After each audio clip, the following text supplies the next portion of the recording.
police. We heard you talking about Elon. Get on the floor. Ah, shit.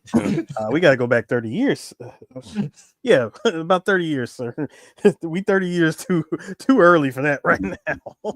It's 1989. The number, another summer. Get down! Sound of the fucking drummer. Music hitting your heart because I know it got soul. Brothers and sisters. Listen to you missing more. Singing what I'm slinging. Yay! Getting. Oh, when I know when I'm a black man sweating in the rhythm I'm rolling. Gotta give us what we want. Oh, hey, give us what we need. Hey, our freedom of speech. He's freedom of death. We got to fight the powers that be. Let me hear you say. Hey, best scene from Def Jam. Best scene from Def Jam Vendetta is when you get beat, when you get jumped by the D-Mob's three henchmen, and then you come rolling into the fucking Def Jam arena to that song, and D-Mob's like, son of a bitch, you didn't get fucking killed. Hold on. The fact that you got rolled on by the three. And you show up all bloody and beaten, and you're like, to fight the power. Literally fight the power that is D-Mob. Hey, you don't put this evil on us. Nope. First off, we acapella'd fight the power, right? Exactly. We acapella'd that shit. We acapella'd it, so that's how we get around it. Yeah. Look, if Def Jam comes for us and we acapella, that's next level. First of all, if Def Jam tried to do that, I'm gonna say, hey, listen. And I show him my sealed copy of Diplomatic Immunity on vinyl. Like, I was one of 1,500 people that bought this. This is Trump. This is Trump country. They don't care about your DEI support, sir. Is that really DEI? It was black people who put it on the Eric, if it's pink, then it's a part of LGBT. Yo, you know the funny thing is that album is not actually pink. It's actually red, white, and blue. It's actually red, white, and blue. I know you showed me. Yeah, I know. It'd be hilarious. It was like a pink album. See, your alphabet album. You know they would probably throw it in the trash if I put up the Purple Haze album. But welcome, folks. Welcome, one and all. Everybody that's watching this to 3BGPodcast, where we are, like, click, subscribe. If you're following the BlurredCon channel, definitely subscribe to the BlurredCon channel. Lots of good things are coming your way very soon. Hey, Chris, I got a question. Is there something happening on, I guess, in the next couple of weeks? Yes. 1 month, 3.5 weeks from now, we will be at BlurredCon. Blur Station will be there. We're going to be doing a live stream there, coming through. Or if you're not going to be able to make BlurredCon, you can just watch it on the BlurredCon YouTube channel. Watch the live stream all weekend. That's gonna be fun. We do not at this moment. We do not know where we're going to be located when we do. When we start doing the stream for. But it's going to be in a very heavy traffic area. It's going to be still in the heavy traffic area. So we're going on that. And if y'all if y'all niggas break the escalator again, I hope I get it on camera. Yes, I've heard that there's going to be quite a lot of blurting going on. Well, as the blurs are going to blur any blurred way they can blur can. But are they going to be powerful though? That's the question. Son of a blur. Well, Airs to be blurred and powerful is actually a lot for a lot of people. And you know what? You are absolutely right. Don't you dare laugh. This is a blurred conversation with two blurs that like to talk about blurredism. You shut your blurting hole. It's true. But I tell you what, I will end it by saying this. It's going to be a blurred of a show. So let's go. Well, I will say this before the blurred is the word. But what people need to understand too, God. If just as a heads up, if you're so inclined and stuff, if you happen to have a business or whatever and stuff, please go to Blur Station live stream. BlurStation.com/BlurredConBroadcast, and you can, throw in on one of the greatest tiers if you so inclined. If you have a business, put in for one of these tiers and such. This coming Monday will be where everything ends and such. So if you have a business and you won't be able to attend BlurredCon, you can definitely put in your tiers, and we'll definitely be showing you off at on the Blur Station stream. Your businesses and all that stuff, and it'd be great for everybody. It's a win-win for everyone, and Of course, as you know, it's because Black History Month is just not in one month; it's every day. And Black History is American history, and as that, we have to be the best Americans we are, meaning that the best Black folk that we are, being the best Black folk that we are, we will always. I say this for Three Black Geeks, and I'm actually very happy that Blur Station has taken that same precedent, which is this: we are there to uplift others. Not just ourselves, not just our own message and all the rest of that shit. If you are a business and you want to get a little bit of time, I know how it is when it comes to getting a little bit of time. Everybody wants just a little bit of time, just to say who I am and all the rest of that shit. This is actually a very, very great opportunity for some of y'all can do that shit, especially you're not going to be there at BlurCon. And and I think it's one thing I always stand by, man. If you Black, man, I'm gonna keep the door open for you. I'm gonna kick my foot open for you. Now that being said, letting in the first 5 niggas, because that rest of y'all niggas. No, but I still, gotta think about myself. Anyway, I'm sorry. Go ahead. But still, but yeah, definitely check that out. We're gonna have some fun. It's Black, like D said, Black History is every day. It's not just the month of February and stuff. And contrary to current events and stuff, we as Black people, we always persevere through these issues. And even when certain people in this country want to sit there and try to push us down, we always push back. And the history is there. And never look. Me and D said as much when we did Soldier Story that history always has a way, especially in Black history, has a way of putting itself out there in the general public's eyes, whether it's in a movie or books or whatever. And that's the greatest thing about the information age is that you can try to erase it, but there's always going to be somebody that's going to archive it, and there's going to be backups and firsthand accounts. And Black people, like some races of whites, we're very good at storytelling. Yes. And we're very good at telling our pain, very good at telling what we've been through. And in a good segue, one of the good things that Black Americans do in this country all the time is always say, hey, white folk, white people, look at this, look at this, look at this. And when we do the look at this part, that's when everything blows up. What did you Black people do? Y'all did it. Yes. Told y'all that was happening. And you know what white people do? We can't ever do this again. And then commence 30 years later doing the same fucking thing. It's a cycle. It's a cycle. Hold on. It's actually worse than that. You see, a great poet from Compton once said, we as Black people gonna be all right. He did not say that in 2024. He said it in 2016. 2024 should tell you something. We just gonna do one thing, and that's turn this TV off. So anyway, folks, we are here to talk about. Here's the thing, though. It's like poetry. So if they rhyme, every stanza kind of rhymes with the last one. We're gonna do the right thing. That's what we gonna do. I understand that last part where George Lucas does this. That's Black people at the election. We're like, it's like it rhymes. Right. Like the Midwest said they didn't have enough eggs. Hold on. The white people from the Midwest said they didn't have enough eggs. The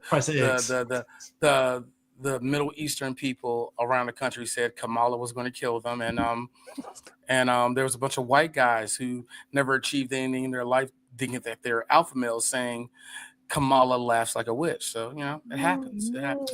Apparently, a woman being president equals she's going to emasculate all the men and castrate. Do you know what scares white guys? A vagina. Do you know what really scares white guys? A black one. Brown one. A brown one. I've never seen so many alpha males afraid of vaginas. It's kind of crazy, ain't it? And considering that they're the ones. Considering that they're the ones that are always talking about crushing said, too easy. Very easy, sir. White people, what happened is that there's always going to be of it.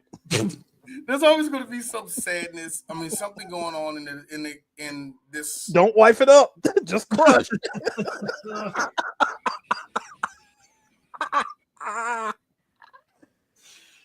Come first, man. Ask questions later, man. Look. You know what I like about white guys that say that?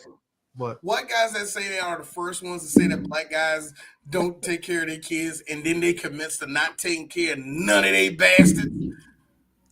Here's the thing. I hate white guys for that shit. You're asking for something to make sense. That's your first problem. At least with us, at least with black men,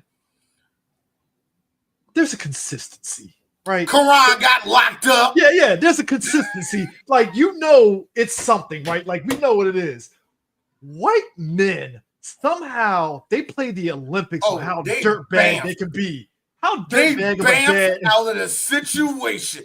Poof, they just gone. Nightcrawler, gone. I don't know how they do it. It's the laziest shit ever. That fucking because they'll be like 2 houses down. No, it's like that Ashley Judd movie, Double Jeopardy. Was it Double Jeopardy or whatever? Double Jeopardy. Oh man, they killed us, framed her for a murder, and just said, "Fuck, I'm gonna go down to New Orleans." You didn't go out the country. You went to New. They didn't even go down the country. You went 100 miles down the road.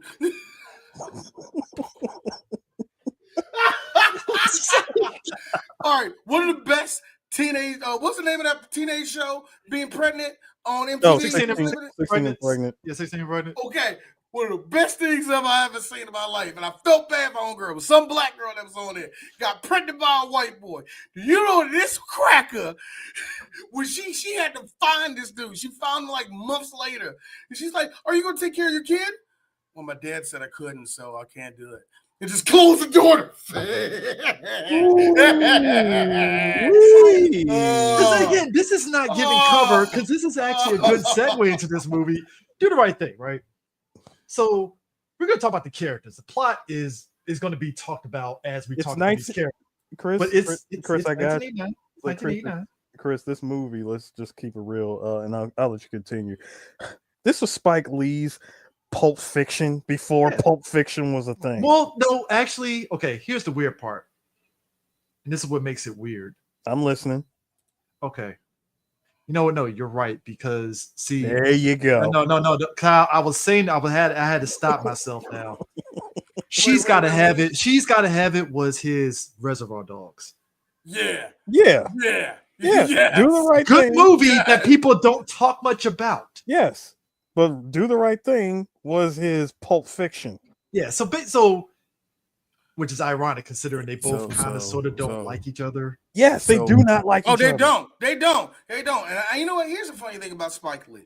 Shoot, Spike Lee. I understand Spike Lee's push against white directors, but certain ones, no. He knows No, dude. Spike Lee heard. Go ahead. No, Spike Lee heard Tarantino.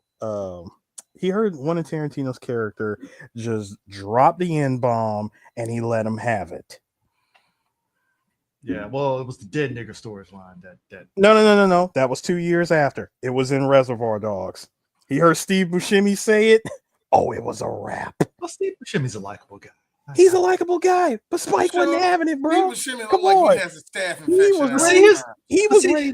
Chris, he was ready to heave his Spizike lows. You know what though? Here's my thing with Quentin though, and I know this is directly at Tarantino's head, and you know it. But here's the thing: I had to really sit on that because it's like D said. I understand where Spike's coming from, but I had to sit back on it. I was like, you know what?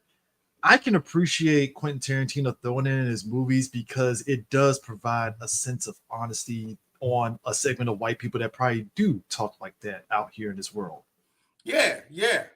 People like Quentin Tarantino. I know, but that's what I'm saying. Like, because here's my thing. It ain't the movie. I know for a fact he was at a party. Let me tell you something. You know niggers love my movies. And that's the thing. Niggers love it. And that's the thing where it's like, yo. But that's the thing. It's like Steve Buscemi saying in Reservoir Dogs, I was like, I know some white guys that probably say that shit. Yeah, no, but I'm saying, but the type of person that Steve Buscemi was playing, you know, there's a white guy that says that shit. You know that, it's part of their vernacular. You're absolutely, it is what it is. No, Chris, you're absolutely right. It's just when you hear it, that sting comes out. It's like going back to the 70s and watching Taxi Driver, and you see Scorsese get in the back of the taxi cab, and he just drops the hard R right there in the middle of a story. So my thing was with the 70s was different. That's what I'm saying. It hits different. So this movie is a couple of things. One, even as a kid, that's like, yo, first crush, not first crush, but one of many crushes. Rosie Perez dancing. Good to old fight the 90s. power. Good old 90s. That was some 90s crush. 90s dancing. Like, oh, you should be on the Soul Train or whatever and stuff. Already, dancing. bro. She was already on Soul Train. This was just another Tuesday night for her. She was making my penis soft. Why? Let me tell you something. I love every second of Rosie Perez. I love every second. Oh my God, don't talk to me. I love all of that. I love all of that. I love all of that. I love them. Look, I love them itty bitty titties. I love them. I love her. I love her. I love her. The second she did this move, and I seen this all the time as a kid. Oh yeah. Yeah. In other words, her Soul Train move. That is her move from every year that she's been on Soul Train. Tevin. I knew she was a Soul Train. Oh, I knew she was a Soul Train alum, and I know she did do a lot of choreography. So I already know. Oh no, and let me make this very clear. This is D not hating on Rosie Perez, but grown man D, who lived through the 90s, who lived through all of this crap. I know everything about it. The second I saw her did this, it could have been the camera angles. I was just like, stop. Hey, but look, here's the thing though, D. Here's what had me and Sue laughing. It's okay, baby. I'm not mad at you. Just stop. but D, here's what and this is actually funny enough. Because I think this is it was before. Yeah, this is early before 3BG was even formed, right? I just got back in. Brian, I'm sorry, Chris. I was just going to tell Brian by White Man Can't Jump. Yes, but no, go ahead. You remember when me and you, Sue? Oh, she lost by the time she hit fifth. No, look, never mind. Go ahead. I'm sorry, Chris. Go ahead. Sue, you remember when me and you went to go see Pineapple Express? Mm-hmm. And we saw Rosie Perez in there, and I leaned over to you. I was like, Rosie Perez still looks pretty good. Son of a bitch. Yeah. Like that, because it's not to say that when you get old you fall off. Trust me, that's not. It's everybody, but Rosie Perez, I was always because she's an actress that she was doing stuff, but like not really in the public eye. So I hadn't seen her in a while. It was seeing I don't want to say aging, but you know what? It was seeing a fine wine. Yes. Rosie Perez with and watching Gary Cole flirt with her was very fun. That and the bun. Okay. Oh yeah. Just, the cute haircut, and she was wearing a cop uniform. It's like stop.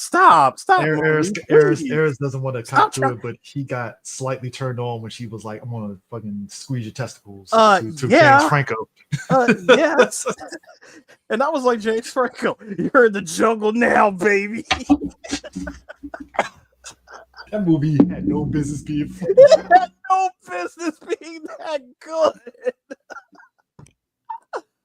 Oh, Birds of Prey. Okay, her as Montoya. She was Birds of Prey. I kind of liked it, but it was just like, I guess the nature of that movie kind of threw me off a little bit because it's like I could see it, but damn, like it should have been a little bit better. But that's here's the thing. You know what, Eris? You know what? I just figured something out. Her eating a tiger uppercut was great. I just realized something. It ain't what I sold it so well. I figured out what it is with men. I don't hate MILFs. I hate niggas that thirst over them. That's all. I think that's what it is. That's fair. I hate how niggas will sit down and open up a tome of Marissa Tomei and like see how she is aged this way. I'm like, name a movie that's not My Cousin Vinny, The Rustler, or Spider-Man that she was in. Why you hating on me, D? That's why I get it. Fair statement, I think. Marissa Tomei, once she won that Oscar for My Cousin Vinny, she can pretty much coast for the rest of her career. That's not true, Eric. Chris, we just had a whole fucking strike about actors only getting 10 cents on $1 million. Come on, man. Man, you can't. I also sit there and say, but also I say Marissa. Jack Nicholson, nigga. Don't do that. Also, you'd be surprised how many actors were on a Scottie Pippen deal. Also, just saying. Also, let's be real, and because it's Black History Month. Hold on. Fuck off, nigga. No. See, I was about to get to that. Here's the thing. Here's what's the funniest thing ever. This is peak Black right here. I like how A Different World is on Netflix, and somebody finally echoed what I've been thinking for years. Mm-hmm. So I can just start at season 2, right? Because season 1 doesn't matter. I was like, yeah, exactly. Because people, as much as I like season 1, season 2 is when it just off to the fucking races. I'm gonna be real with you. Season 1 don't matter, and we ain't gonna see it matters, Lisa but no don't more. matter. You ain't gonna see Marissa anymore. You ain't gonna see Marissa no more. You gonna say, why Frankie showing up more? That's what you're gonna say. Don Lewis gets more Don Lewis, and you're gonna be like, what happened? Isn't it funny? Jasmine guy gets pushed to the forefront. She's like, "Whoa, I didn't expect this." Second you hear Aretha, the second you hear Aretha, it's a different show. Isn't it funny? It's a different world. Isn't it funny when you see certain actors just leave the show, like, just, for no reason, they just disappear, disappeared. I will still say my favorite at the time, not popular celebrity that just snap like freaking Thanos snapped themselves out of a show was Selma Hayek on Sinbad. By episode 3, she was gone. She was gone. You know what, Eris? I love having knowledge that Sinbad not only had a show, but Selma Hayek was on that show. Bro, it's one of the most random facts that you can throw at somebody. We had a show that starred Sinbad, Selma Hayek, and Ray J on Fox. Then Selma Hayek, indulged Quentin Tarantino's foot fetish in the movie, and she was off to the races. And then she just happened to meet an ex. Chris, leave her innocent feet out of this. No. It's even worse. It's even scarier, actually. She goes and meets an ex-con, like a Mexican ex-con, who had a tattoo of her before he even met her. I'm gonna say this: Danny Trejo is the GOAT. I'm gonna say this. Hold on. If you talking about her exposing her feet and Quentin Tarantino through the viewfinder with one eye, oh yeah, that's right. Yeah, that happened. Anyway, I will say this though: From Dusk Till Dawn, Selma Hayek was like top. Just what's your one? What's your one, sir? Huh? What's yours? Because you were like, yeah, because you had that. No, I was agreeing. Oh, okay. To bring up this one. Honorable mention. Remember when she was doing her tour in Africa and she had the titties out? That's my second favorite one. Yeah, all right. Anyway, go ahead. I agree. I agree with you from Dusk Till Dawn, Chris. I mean, I love. Yes, she went from being the top to showing up in what was it? No. Like, she went from that to being top heavy in Bodyguard's wife. True. Hitman's wife's bodyguard. Here's the thing I don't like about older Selma Hayek. She knows that's like the only thing she's got. That's the speed. Like, it's like Selma Hayek's titties. Then it's Selma Hayek. Here's the thing, Selma, I'm not mad at you for doing it, but come on, as an actress, you can't. That's why Adam Sandler that's why he casted her as his wife in the fucking grown-up movies. Like, hey, I mean, come on. Who wouldn't? Who? Adam Sandler. Oh yeah, I forgot, because Adam Sandler always gets the hot MILF, and he looks like the boss that's trying to bang. Anyway, Anyways, looking like the boss of the NTR. But anyways, so the whole thing. Just some sleaze bag trying to bang out a hot chick. But it's kind of, but the whole opening. We're gonna bang until Monday. No, but the whole thing with fucking. It's bigger than your husband's, isn't it? I'm sorry, Chris. Go ahead. Please. No, but the whole thing with like Tina. The whole thing with like Tina dancing, that's Rosie Perez's character, her dancing and doing all that stuff. It does, the movie starting off with her being like in a music video kind of thing and Fight the Power playing, it works. Which is one of the most 90s things ever. Don't you love it when the opening of a 90s movie looked like it was something out of a music video? Yeah, I mean, which is a stark contrast from the actual Fight the Power music video, ain't it? It's kind of funny. I think even in this one, the 90s had a weird way with dancing where it was still trying to convey that. And I you know how people back then was really artsy with it. They saw her. She's dancing because oppression has her. People done that shit. So Sir, I'm not going to do that with her character. But then turn around and Shamar Moore on fucking Soul Train doing this and dancing. So this is a little polar. Look, it is not my fault that Shamar Moore. He has a more solid career than Rosie. So stop it. You stop it. He is a beige treasure. Okay, He did soap operas. He caked. All right, he didn't have to do nothing. No, he's caking off a SWAT. Apparently, white women love him. Sir, SWAT is part of many Dick Wolf propaganda shows. Is that a Dick Wolf show? No, it's not. But still, it's in that wheelhouse of. It's a propaganda. It's propaganda. Hot middle-aged men with guns. Dog, if you take a piece of bubble gum, good luck, kid.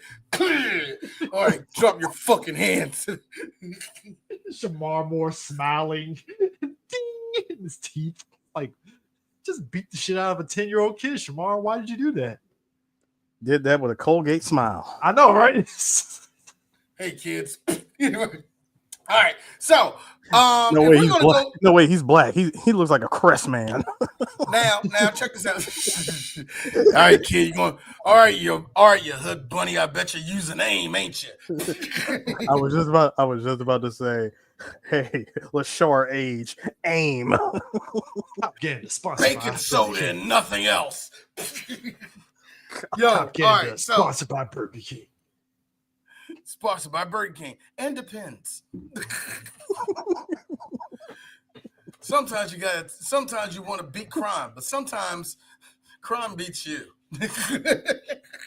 But anyways, I did not know that the one. Hold on. There is one character. Oh no, there is two characters I want to bring up that were in this movie that people recognize, but we gotta recognize them as a character. I have no picture of this person, and it's hard to do it. That person is Heat. Apparently, it was 100 degrees. 100 degrees in a city means that it's actually 110 degrees. People, I want you to understand. It was hot. Unnecessarily hot. I tell this to people all the time, and this is probably why I enjoyed California weather-wise. When it's 100 degrees in California, there's no humidity, so it's just hot, right? It's just like, all right, it's hot, but I can tolerate, right? Oh man, when that 230 cross breeze in California comes. Oh yeah, I worked on the flight line. That was the greatest thing. Chris Ayers. The only reason why D wants to live in Los Angeles is because of that cross breeze. Mm-hmm. I was out there for 2 days, and it was so funny. My dad's best friend, he lived in Inglewood. He's like, we open all the windows because you're going to like this in a minute. Like, you're going to like this, yada, yada, yada. We're just sitting there talking. And all of a sudden, my sister's like, ooh. He's like, it's like, it's here. It's here. You're always around this time. We were like, I want to live out here. I like LA. I like LA. It reminds me of it's like a bigger DC with taller buildings. I like it out there.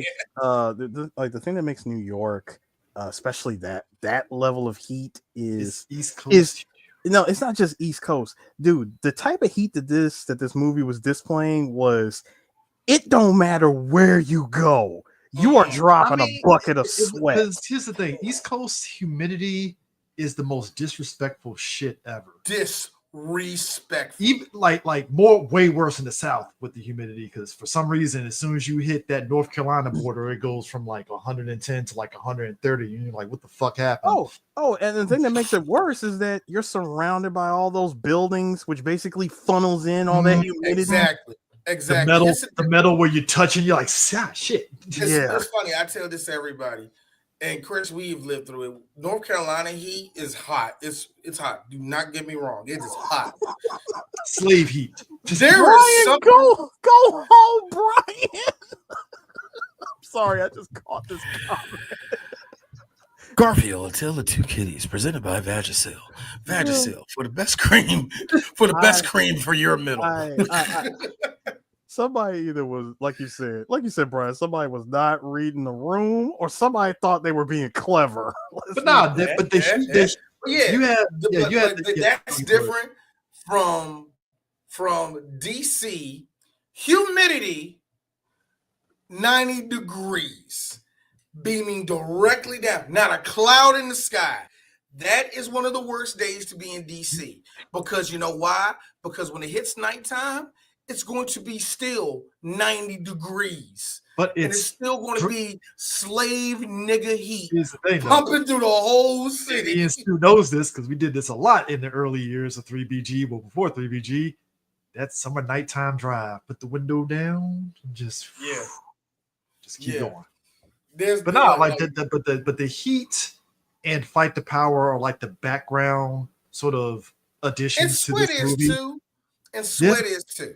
And Sweat is because everybody in this movie is sweating. But like the ones everybody. But the one thing, so we talk about Tina. Tina is Mookie's baby mama. They ain't married or anything. And would you say Mookie is like a terrible dad or whatever situation? Like what like it's kind of hard for me to make a heads tails of him. This is a good place to start. Let's start with Mookie. Just straight up with Mookie. Mookie just got a regular. He's a delivery boy at a pizzeria. $250 a week. Is he hard working? Yeah, but everybody says he's a slacker. So let's just go with that. He kind of slacks around. He's kind of lazy about it. He does just enough. Yeah, he does just enough. But there's no real motivation in his life. He's just there, to be honest with you. And the biggest complaint that he get is, number one, Mookie, you acting like you doing something, nigga. I don't like I love you, babe. I love you, brother, but behind nigga, on you can barely pay your rent. You can barely keep up with your rent. You can barely do this. Got a you kid. Really act like you don't want to do nothing. And it's really hard. And this is the one thing I will say. As a nigga that went without a job for a while, that was trying to start 3 Black Geeks up, it's really hard to hear people that you tell you have no motivation because they don't see it. Well, I mean, even if you're doing something, they're not going to see it. Think about it, that's how our parents were to us and stuff. Because I mean, think about it. Like that's how my parents were when it was like I got back from the military and I'm like not working. I was sorry you was one of the many dudes that got out of the military and you had a parent look dead at your face, knowing what the country's going through, going, "When you going to get a job?" What? Hey, guess what, guys? I got out of the military when the fucking recession hit. So it was definitely getting a job. But I was going to school, but it was this thing of like, you're going to anime conventions still, so grow the fuck up. That kind of shit. You know, kind of it's in the same wheelhouse of Mookie, like when are you going to do X, Y, and Z and shit? Like Mookie never gives off like he's going to join the army. He don't get like, yeah. She did it to him. "Oh my God, Mookie, you coming to my house? The only time you want to come over here is when you want to fuck me. You want to do nothing else. Granted, you got a whole kid here. Yeah, you got a whole kid here. I want to speak in English. You got to speak in Spanish. It's bad enough his name is Hector," which made me laugh. She clearly put her foot down. There ain't nothing worse being a black person with a Spanish name and you are all the way nigga. There's nothing worse than that. Niggas named Juan, niggas named Carlos, a couple of them Hector, they all get it. Like, yeah. But my mom's Spanish, nigga. But even Tina's mom, she was getting on her ass because it's like you got this kid here and this man ain't over here. Well, she was stereotypically Puerto Rican. You knew that was going to happen. Yeah, Ma. It's like, all right, Ma. I like, but thing about Mookie also was, and this is the thing. Despite all that, I want to say support base, but everybody in the neighborhood knew who Mookie was. Yeah, everybody knew who Mookie was. Everybody was really cool with Mookie and all the rest of that.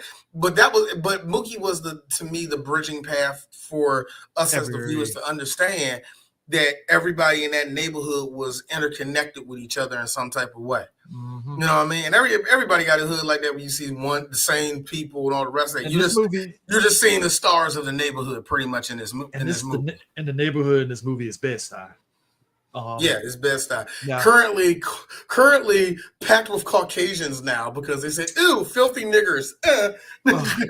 Look, you know what? I feel, as someone that has one family member that lives in the Bronx, and that's the only family I got in New York. But even past that, I've been in New York multiple times for various reasons. And it's like New York I see why it hits so different compared to like DC and such, because it's just like there's always some shit happening in New York no matter what time. I have stayed up for 24 hours in New York, and it's just wow, because shit that happens at 2 a.m. in New York is different than 2 a.m. in DC. Of course. Like it's just like it just feels to go to a party at 3 a.m. and the shit's live like it's fucking 11 p.m. It's just insane. That is kind of weird. See, it's insane. It's like I say, in almost every city you can get that experience, but you gotta. It varies on the city. New York just feels like it's a normal thing. It just feels like that's a normal thing in New York. New York had more experience, more people to really, really, truly be a city that has two fucking shades to it. There's a reason why, and this is really weird, but this is a reason why Metropolis and Gotham represent New York at daytime, New York at nighttime. Yeah, they're almost two different cities at night and compared to day and night. And that's what really, and I think that's New York itself is its own character in this movie. But yeah, you see everybody. But the one thing I do like about at least this version of it, it is not said a lot when it comes to New York City, is that there's a lot of people from different places. It's a melting pot. Of course, it's going to be a melting pot. Every time, but that's the thing that pisses me off, because every time we see New York, it's like, yeah, New York, hoodies, Scullies, Timberlands. Timbs. You know, it's always the same type of bullshit culture that everybody in around the country stereotypes. Real talk, much like Atlanta, much like DC, you're going to get people that are still talking country. Where you from? Atlanta. Where you from? Florida. Where you from? California. Where you're from? Louisiana. Where you're from? Maryland. Where you from? My parents were actually from Canada. We moved down here, and now we're in New York City. You know, like, of course, New York is going to be like that. It's a pure melting pot. A good example of that was actually when you saw the three dudes talking, and Robin Harris let it go where he's actually from, Chicago. Like, of course you from Chicago and you made it over there. Did you hear Ossie Davis's character say Alabama? Of course you made it up there. Holland was the place to be. And just so happened, you in Bed-Stuy now. That happens. So that's the one thing I liked about it. So New York's a character. But I think, but we go through those two, right? But you brought up Robin Harris. You get Sweet Dick Willie, Mill, and Coconut Sid. These are three dudes that I said this is all three of us when we get old.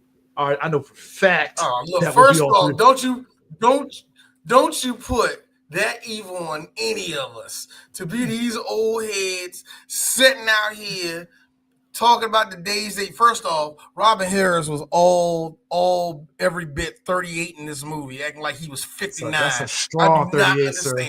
That's a strong 38. Strong ass 38. We have said this countless times. It's just a certain generation of black men. Just they were just built different. They old. Vietnam, the Vietnam. But no, I appreciate it though, because it's the genuineness of like how they look like somebody in our family, like older relatives. Just the way they dress, the way they talk, the conversation. Yeah, I know. Like I said, an old black man, Kiki Ken. Like, why they call you Sweet Dick Willie? You already know why they call me Sweet Dick Willie. You already like that. I like how you call that nigga Coconut Sid, because you get that one scene where your boy, the other one, not Coconut Sid. What's the other guy name? ML. He over there. He finally get mad because you see the Koreans over there. The Koreans, the Korean family over there. Now the Korean family, they have their own store. Man, no, come on. The Koreans that run a convenience store. What else do you want me to say about them? Which, hold on, real quick. That is actually Stephen Park. Now, people, if y'all know who Stephen Park is, the older ones would know. The older ones know, yes, he's a comedian, and he's also the only Asian person that was on In Living Color. And he was on there, and actually, he was actually a funny part of the show. He was actually pretty funny. Him and Kelly Collinfield, the white woman that you always saw in Living Color, they both got married. They're still a couple to this day. Oh, nice. Yeah, I know. It's kind of a cool story. But I know about Steve Park. Steve Park been in a bunch of stuff. He's been in a bunch of stuff. But this is actually his first big role, period. This was his first big role. Then like a year later, you saw him on In Living Color. So, yeah. It's just interesting. Nah, but anyway, when your boy Emil got up, the Koreans crossed the street. How in the hell they get over here off the boat, fresh off the boat? And they got they got a business. I will say this though, it is interesting. Okay, I feel that there's an interesting sort of aspect of living in certain neighborhoods around the country, just say in the DC area, PG County especially. There's a weird relationship that the Asian community and Black community have in terms of like the Asian community putting their stores in a Black community. It's a very sort of like, it's not an antagonistic relationship. It's just very much, you're here. The problem is, and I think a lot of I think a few cities on the East Coast are getting this, where we're seeing an uptick in tobacco stores. Yes, and those are usually Persians. And here's the fun part about that. At least in DC, I can't speak for everybody, but here in DC, you get all these stores owned by Persians all up around Prince George's County. I heard a lot of those dudes live in Virginia, and I heard a lot, but there's a bunch of them that still live in those neighborhoods. Yep. Here's the problem, and this is actually the disconnect, and one of the big disconnects that happened with Sal in the movie too. You're a part of the neighborhood, and then when Black people start telling you certain things, or they want you to be a part of it, you find a weird way to separate yourself from everything else. Like, I'm a part of you, but I'm not a nigga. Almost like that. You know what I mean? And that's the central conceit of it, is like the antagonistic thing of Sal, where everybody likes his shop. He's a cool guy, but you have Bugging Out, who is the most militant person ever. That's like, hey man, how come there ain't no Black people on the wall? And Sal is just like, hey, I'm Italian. I'm proudful of my background. It's all Italians. And I mean, that's fair because that's your shop. But you also get the other angle. Yeah, it's the other angle, like you just said, you know, where it's like, hey, can I at least get something that represents me a little bit? Yeah. I think what it is when it comes to that is more so, remember what I said the last movie. The last movie I said, a good movie challenges you. It asks a question. A good movie always asks a question. And the question was, in this one, plain and simple. Remember when Mookie was going and the mayor stopped him, and the mayor said, all right, Mookie, do the right thing. Do the right thing. All times, do the right thing. Okay, got it. Which I love that, because it's just a random thing that old heads be saying, like, all right now. You know, it's like, okay, what is it? What is it? All right, on time, I got you, bro. Like, you know what I mean? Whatever it may be. But this movie posed that to everybody in this movie, that same question. What is the right thing? What is the right thing? Yeah, what does that look like? Yeah, what does it look like for you? What is the right thing? In the case of Sal, it was that. You got faced with somebody from the neighborhood saying that you love to say, I was a part of this neighborhood. I saw all you kids since you were little. Grow up. You a part of it. Mookie, you're like a son to me, Mookie. I love you, Mookie. And all the rest of that shit. In front of his actual son. But then, of all this shit, hey, Sam, why don't you got no Black people on this wall? Whoa there, buddy. Ain't no fucking. It's like, oh, you're Italian now. Can you put one picture of a nigga up here? I gotta be honest. It's my store. I get to do what that show shit. You know that Danny Aiello, the Italian in him just oozes out. Like, I don't know. It's kind of weird. I don't know whether you peep this, D. Do you feel like in movies now, the Italians they have in it, they kind of hit that stereotype? Or am I tripping? I blame The Sopranos, but only lightly blame The Sopranos in it, because The Sopranos, there was a point that Sopranos brought up, is that Italians kind of make themselves look like the mob all the time, even when they don't want to be the mob. Because the one thing that Italians have done more in American culture than any of their heroes that they want to say is being the mob. Hey, that's their culture. They love putting it out there like that shit, yeah. So it's weird, yeah. It's like when Danny, when he does that stuff, it's like, again, I'm not indoctrinated with Italian culture, but it's just seeing just the mannerisms and stuff. And then you got John Turturro playing his son, and who's the other guy that plays his other son, the little brother? That's God. I had his name ready. I was ready for you to ask me that. I was like, Richard Edison. Richard Edison. Yeah, he's the who by the way,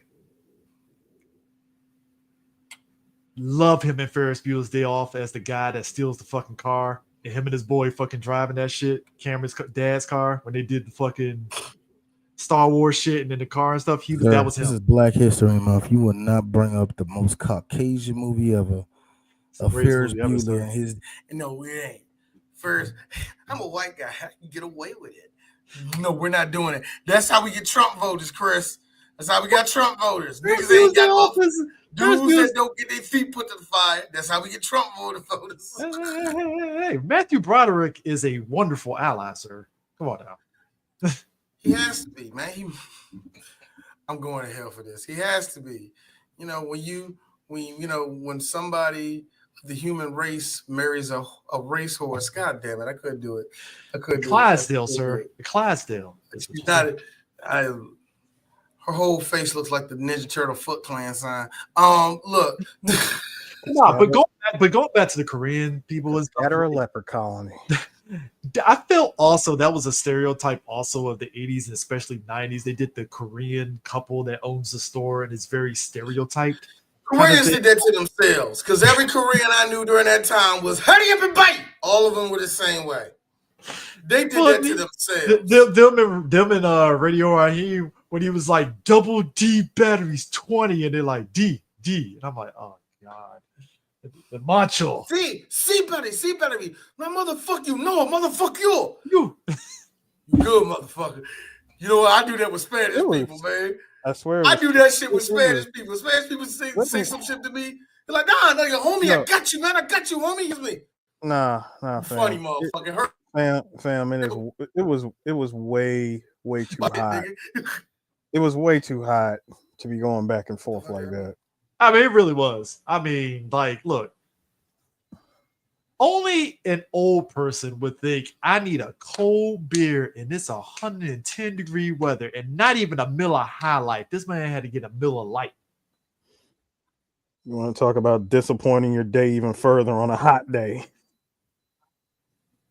Like, you can't even get the beer that you want. Can't even get the High Life. I gotta get Miller Lite. High Life. Gotta drink this bullshit. That's an old nigga move to me. Miller High Life. You better make sure it's a High Life. Let me ask you guys this. Y'all dads ever drink Miller growing up? Y'all ever seen them touch a Miller? No. I haven't seen my dad touch a Miller. My dad didn't drink beer. Now my uncles, MGD, all day. D, my dad, bougie one, Michelob. Look at Michelob. Well. Look like Sambo eating with the white folk today, huh? Michelob to me felt like that was like middle class bougie ass beer. God, Michelob. Thank you, Anheuser-Busch. Wait, hold on. What didn't Michelob have like a DLC? Like, wasn't it Michelob CQ or something? Yeah, it was some fucking DLC. I'm calling it a DLC because, like, once you add like an additional set of letters, don't give the alcohol companies ideas, sir. DLC, sir. The alcohol has already had. The alcohol industry has already had that idea for a long time. Oh, Four Loko. It was very dangerous. No, it was Four Loko. First of all, we can go back. We can go back to Miller. Okay, you had Miller Lite, Bud Light. I'll take it a step further. Keeping the 2000s. Hypnotic. Why? Why were you here? Oh God, Hypnotic. You were just a blue that came out of nowhere. And people liked you, but if we keep and you're still kind of relegated to that 2000s drink. You're like right up there with Armadale, Scissorp, and that's the Holy Trinity: Armadale, Scissorp, and Hypnotic. But maybe it's just me. It's just like, God, this feels like so like younger generation shit. But like, I don't know, it's like drinking a cold beer in the heat. It's cool, but it feels like you got to drink that shit fast, and them motherfuckers were nursing that shit. Yeah, you can't nurse an open cold drink like that in the heat. That shit, you got 5 minutes minimum. 5 minutes. Yeah, If 5 that. minutes. 5 minutes before all For the that chill. for the chill and all the sweat off of it just turns it into water, One and it's family not even reunion- good anymore. I mean, I went to a family reunion in North Carolina, and I think that I came home for leave, so I was already of age. I was like 22. And it's like you drink a beer when it's hot outside. That first couple of sweets is like, oh my god, this feels good. After that, you need to either drink it now or it's gonna get warm. It gets warm, and then 2 other things happen. Your body tries to get used to the cold taste, but it only holds up for about 10 seconds, and then you're back to suffering again in the heat because you're sitting in one spot. Dude, Sweet Dick Willie and them are sitting, all 3 of them, on that little fucking tent, which probably ain't doing shit. Nothing. Ain't doing not a goddamn thing, and they're just like, Straight I'm gonna go in there. It's straight Nathan's hot dogs over here. fucking Sweet Dick Willie sitting there saying it's Miller time. I'm like, best of luck. I hope y'all drinking water behind that shit. Like, god damn. Like, not even water. Like, I hope you just got a bag of ice. And Mookie sitting up there fucking rolling there, taking cold showers because it's hot outside. Fucking Tina dipping her face inside the water. Like, Still walking around with that box of pizza. That was the thing with Mookie throughout this whole movie. My man was delivering pizza. He was delivering pizzas. And some Jordans. Which Jordans were the was him bugging out rocking? The 5s. Did they reissue those recently? Dude, the Do the Right Thing 5s, they probably have retro those at least once. Yeah, I mean, because it's just like I remember. I think for me, like seeing the dude hit bugging out shoes and scuffing them and stuff. That whole exchange was fucking hilarious. Did I tell you that you could sit there and buy a brownstone on my block? I know, right? He was like, I was born here. Yeah. Oh. Of course, this white boy says, I was born in Brooklyn. And no, wait, I take that back. It was the Jordan 3s. Okay. Yeah, because there's actually a pair of Jordan 3 Do the Right Thing. Yeah, that makes sense. That makes sense. Man, so you stepped on my Jordans. I mean, I loved it how he had a toothbrush and was getting it off. It worked. I mean, but still, principle of it. So actually, I take that back. So, hold on. I'm trying to think because the one that Bugging Out wore. Yeah, wow. So there was no release of the official Bugging Out Jordan 4s. What? Yeah. Wow. Which is kind of crazy because the lace for it is actually the was it the red, green, and yellow African symbol joints? Yeah. Bugging Out. This guy. Look. And it actually comes with the smudge. Bugging Out was a character. Was he wearing leg weights or something on his legs? Oh, it looked like that leg warmer stuff. Yeah, it's a leg. Because I was like, I never wore any goddamn tube socks that goddamn big. Yeah, the tube socks and them 80s tube socks was crazy. I mean, it just is what it is. And you running out there in that heat with them tube socks, bro, you just asking for trouble. I mean, and so you got Bugging Out looking like this, just black militant, got the Africa pendant and all that stuff. And Giancarlo Esposito is just acting, pure acting in this movie. I mean, Susu is the huge fan of his, obviously. Yeah. Just look, recent movie. It's just Giancarlo has always been like, there are certain actors you see growing up and you see them in every movie. And Giancarlo has probably played the gamut of so many characters and such, whether it's Bugging Out, his character in Fresh, obviously Gus from Breaking Bad, like those. He got his own show. He got his own show as the transporter. As a transporter, black transporter. Like it's just crazy to me how effortless that he just acts. And yes, I was correct. He was rocking 4s. Okay. Yeah. The you stepped on my brand new Jordans. Yeah, I'd be mad too. 1989, those are Jordan 4s. And yes, he was wearing ankle weights. Apparently that was a thing. If you were a hooper back in the day. I'm about to say, motherfucker out here fucking being Goku and just saying clink clink. Yeah, I'm not. You know what? I gotta look into that again and figure out why was that a thing. Rocking ankle weights. I mean, Sue, we both went to high school. Remember when motherfuckers was rocking Jordan cleats and didn't play not a single fucking baseball? Yeah. Because people click, click, click that was going through the halls. I was very confused, sir. Actually, CJ was more like click scrape. Nah, but you don't understand, dude. Like, were you confused as me when you saw people? Like, I get everybody wanted the latest shoes, but that was always weird. It's like, why are you wearing baseball cleats? I know the shoes look good, but I'm not buying fucking baseball cleats. I'm like, you can't be comfortable in those. Can't. Like, but man, we really were living in a very weird time period, didn't we? It was definitely a very weird time. Again, I know it's Jordans. It just felt like it was just that there's a point where you're just styling on people, and then there's like, no. Then there's stop. What are we doing? Yeah, the ankle weights, that is kind of But ankle weights on a hot day like this. I mean, no. Yeah. Just no. I'm not doing it. But ironically though, past what I just said earlier, we got one Bill Noon as Radio Raheem with the love hate. Bro, did you like the dialogue? Did you like the poetry behind the love hate? I mean, you know, that is I'm to say from Nigalations 21-2. My man was really rocking the love hate. I mean, like, look, you know what? I dug that whole scene with the whole love hate thing because it was just like, to me,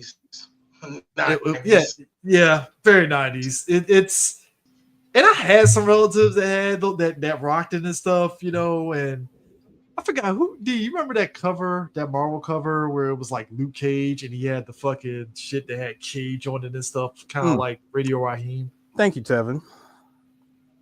Yeah, that time where all the Marvel comics was filleting everything about hip hop and it was not annoying in least bit. Yeah, I remember that. Yeah. But no, that whole speech was interesting. Radio Raheem, Bill Noon, to me, it's kind of crazy that he's always had that presence and stuff. Didn't we say Bill Noon was like what 6'8" or some shit like that? He looked fucking tall as shit in this movie. He was your height. Oh, 6'4"? He's your height, Chris. Wow. Yeah. Oh, D, can you explain the weighted legs that people wore with the tennis shoes? Was that because of basketball? Them ankle weights. The ankle weights. The ones that ankle weights. With ankle weights.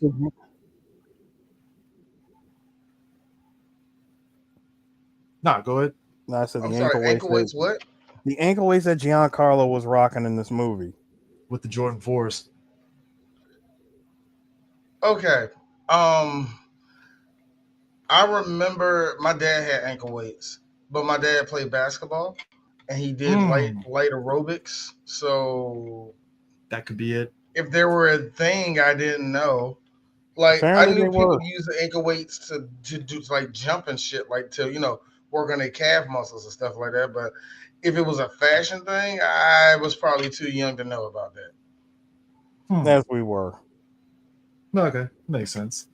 But nah, Radio Raheem, he has a presence where he's just flexing with his big ass fucking boombox playing Fight the Power, and even some of that was the instrumental to Fight the Power. I didn't know that even existed. It was 3 different songs. It was a regular song, it was an instrumental, and it was an instrumental with what they called the power saxophone to it. Where you will hear Fight the Power. And it sounds like it's making a lot of noise, but it actually is pretty damn good. It's actually pretty good. But yeah, that's about it. But he played that all day. That's a 90s thing to me, to play one song the entire day. I mean, I mean, he ran them D batteries out. Let's be real. That was a thing that we did. I mean, it's a thing that people still do to this day. Where you have that one song that you just play the whole day. Like you know, not like us. Yeah, exactly. You know,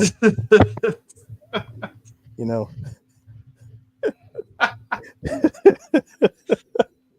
Just say it, like you know, waking up looking for the broccoli. You know what I mean?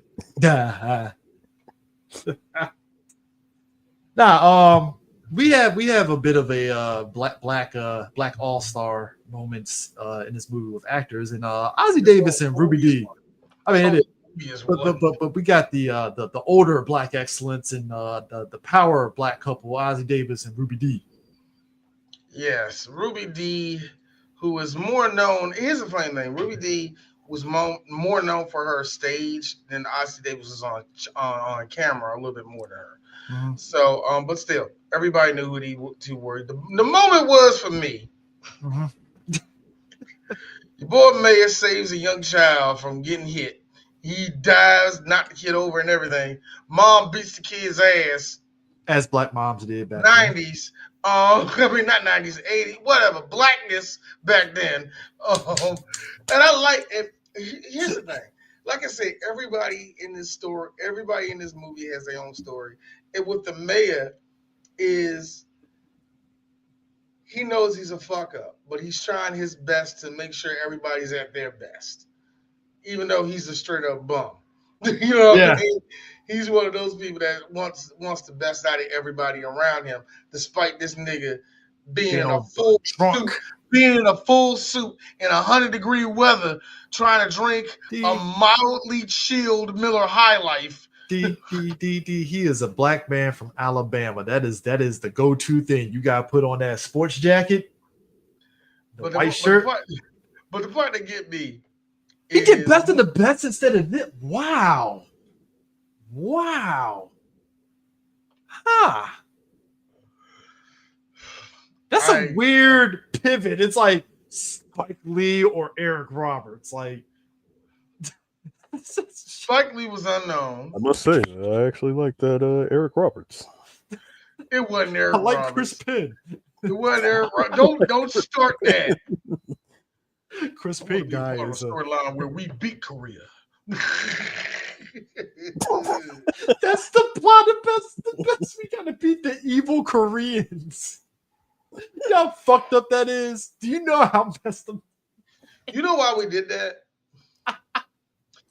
I like it because of the South Koreans who were the capitalists and not the North Koreans who were the communists in the middle of the Cold War.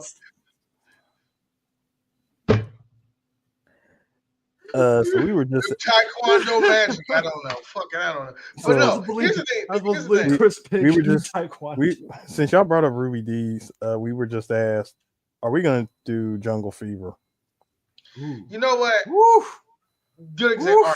Because of that, that's what I was getting at. That should be a Juneteenth one right there. That, no, right after that, that scene where he saves the kid and all that. You see, what was Ruby Dee name in this? Mother, sister, Mary, Joseph? Mother, sister. And which let me say something. Militant ass name. Yeah, but that is such a Negro, because we already know what that means. I'm your mother and I'm your sister, meaning that I'm the neighborhood mama. And if y'all want to talk to me like girl, I'm here for you. Harriet Tubman is her stand. We get that in every black neighborhood. But the part that got me was, like, I saw what you did, Mayor. It was foolish, but it was brave. I got to tell you, I ain't never run that fast in my life in such a long time. You know what it was? It was Alabama. May 5th, 1935. I remember that meal. And for whatever reason, my Negro heart melted as this scene was going, because he stopped himself like I just thought it was. He took his hat off and Ruby's like, bye. And she had that look on his face where she smiled a little bit, like, I don't want that nasty old nigga look. But she had it look. Here's me, but she was smiling though. So when I saw that, Black critics agree. This movie. To say Or there is something. He was like, no, for real. I don't know about y'all. I can't speak for y'all too, but D was like, oh, this is the blackness that I love. Oh, fuck. Like, what was that? What was that? And then my ancestors, that was us being proud of what we gonna be. Look. I feel I like there's a measure of black excellence that just oozes out of Ruby Dee and Ozzie Davis to where they feel like a. It's like they feel like a. I mean, they were a couple in real life, but it just oozes out on screen because we all know older relatives and your great grandparents' age that act just like those two in a way. Now, all right. Now, to the question: are we ever going to do Jungle Fever? I wanted to. I actually want to. Not for Juneteenth. No, we at Juneteenth. We represent the people who really, really need Juneteenth. Caucasians. So, and before people who are seeing this through the BlurCon thing questions, wait a minute, you gonna do a white movie on Juneteenth? It's what we do. Yes, we do. And to give you an example. We did Save the Last Dance, Dangerous Minds, and it wasn't a Juneteenth episode, but I kind of counted Forrest Gump. So as you see, you're probably like, "Oh, I get what you're doing." Yeah. Anyway, but no, I want us to do it one day. We'll see what happens. But both of them, I actually do want us to do Jungle Fever. And I wanted to for a long time. We just either I thought that wasn't in our wheelhouse. Now it definitely is. So No, but I think it's the thing of you also see through the mayor and mother sister their experience. There's stuff in the neighborhood that triggers them to think about certain things that happened to them in their life, and that like mother and sister at one point when they're burning up Sal's pizzeria, she's like on the ground on her knees, and it's just like boom, she's like remembering some like whatever trauma happened. It's like oh shit. Right. I always laugh in a nervous way, and I think this is a trigger of mine. But I always laugh when there's always like one woman crying in the midst of chaos. And I always laugh because I think it's like a trope, but you have to realize, especially for Black people, we all see trauma in different ways. Mm-hmm. So when they first started fighting in Sal's pizza shop, you notice that light-skinned girl was already hysterical, like stop fighting. Black women have this weird clairvoyance of, oh my God, I seen the future. Nigga, stop! Like somebody's going to die or some shit. Ruby Dee, it's exactly what you said. Whatever went in her past, she saw that flaming building and it just, what the fuck is happening to my neighborhood? Yeah. And I like her character. I liked her character. Here's the funny thing. Ruby only shows up probably 3 times in this movie. You see the mayor, you see Ossie Davis do this thing a bunch of times. Also, I like the fact that we are talking about Ossie Davis and Ruby Dee on February. I feel that our Negro points have went up 2% by doing this. Oh, so, absolutely. Speaking of which, have y'all talked about Pino yet? Pino, whatever his name was. No, we have not talked about Pino and Vito. Sal's kids and Pino, let me put it this way, y'all. This is Pino the second they open up the shop.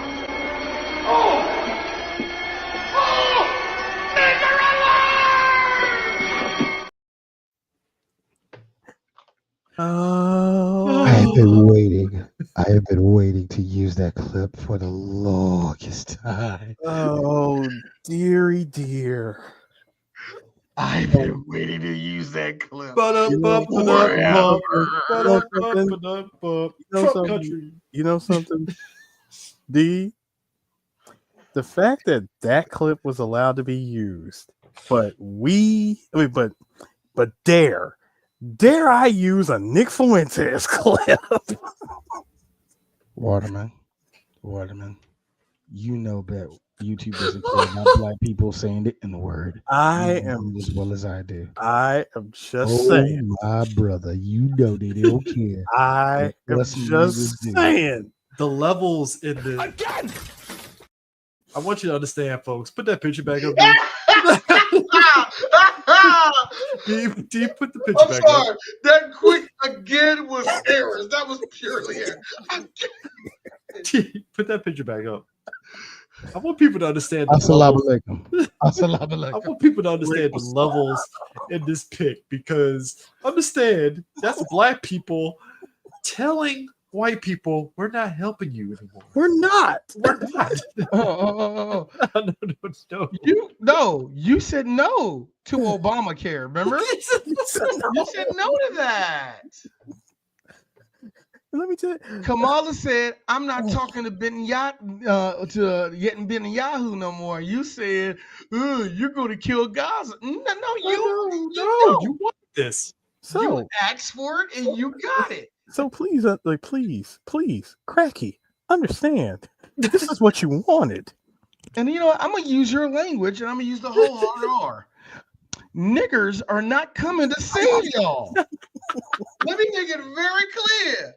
Us, 3 black geeks, representing the DC section of the black delegation, have made it clear. Us Negroes are not hopping in the water to save y'all no more. We're tired of this shit. I had to see my granddaddy do this. I had to see my daddy do this.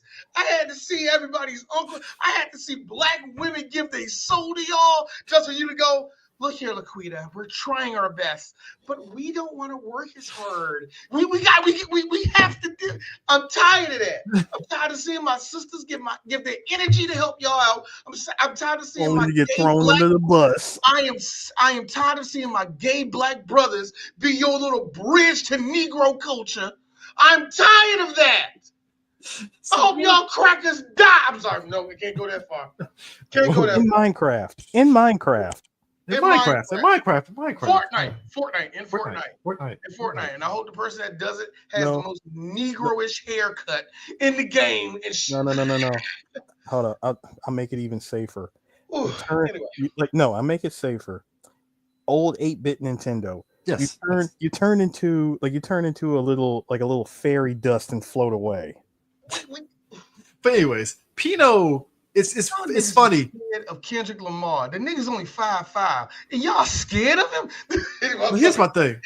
There's levels to this family dynamic. Like, Sal, as we said, Sal comes across as like the well-meaning white guy, but like he has that measure of prejudice within him with certain people. Yeah. Pino represents the upper extreme of just fucking racist, just up front. Pino, basically, again, it's funny how this movie predates a lot of stuff. Pino is Ed Norton from American History X, but Italian. And then Vito. No, he's not. You want to know why? Because Ed Norton actually went full blown with his racism and actually beat up a black guy. Okay, so the first 10 minutes. The first 10 minutes. I mean, but here's the thing too. Here's the thing though. Vito though, stomp Ed Norton. Vito was on the opposite end of I don't know how to make heads or tails of this shit. I'm just here so I don't get fired. That's Vito pretty much. Like Vito, look, I'm gonna be honest with you, and that's my son Vito. He's a little bit slow, but he's a good kid. He's a good kid, you know. He shows up on time. He doesn't give me a lot of mouth. Like, hey, Vito's a good boy, you know. Vito's a little slow. But Pino really gets on me because Pino actually represents the Italians that I hate to put it out there is actually just as black as us. Mm-hmm. Italians and black people, we have a weird relationship for one main reason. Number one, this is the best way I can say it historically. Italy was one of the first melting pots in the world when it came to different cultures, because Rome was built on slave culture. Where did these slaves came from? They came from East Asia. They came from Western Asia. They came from up north, and they came from Africa. A lot came from Africa. And you know what happens when all those people come into one country? They make brown people, and in this case, olive people. They made a lot of olive people. And that's why one of the things I liked was when Mookie looked at Pino, I was like, dude, your hair is more kinkier than me. There are some Italians that are walking around with nigger naps. And that is the actual truth. You know why? That is distant African blood that is in your blood. Italians and black people have a weird connection. And this, because of colorism, because of the way socialism is, we're never going to see. I'm not socialism. The way that society has been built the last 1,000 years, we're never going to see eye to eye. We're just not going to see eye to eye. But I mean, but that's the thing. It is sad because it's like Italians and blacks are kind of cousins with each other. That's the weird part. But it's just kind of crazy though, because it's just like the racism and all that stuff, and it's just Pino is just on 100 on his racism. And I got a question. Who's your favorite rock star? It's the boss. It's Prince. You know it. It's the boss. No, it's the boss. When he said no, it's the boss. Like he lying. He loves Prince. But I like how. Who's your favorite basketball player? And he didn't even say Larry Bird, Magic Johnson. He already liked Magic. Like, think you like black folks? Shut up, bro. No, but it's just the thing when Mookie was like, "Yo, fuck your pizza." Fuck your pizza. My man went on the man's pizza. Pizza ain't do nothing to you, Hey, dog. That is like maybe the only Italian thing outside of high blood pressure that ain't trying to kill black folk. Seriously. Variety, D. That's what it is. This pizza's just very versatile. Fuck you, fuck your fucking pizza, and fuck Frank Sinatra. All right, let me make it clear. Not Nick Damone. Like when you Frank gonna put Sinatra. when you gonna put some black people on these walls, man? Fuck Perry Como. That's how I am. Fuck Perry Como, nigga. I won't say that about Frank Sinatra. He was a real legit ally, and my grandmama. She loved him. She loved that white man. He didn't even go to Victor Mode. He went to Frank Sinatra. I mean, damn. That's messed up, bro.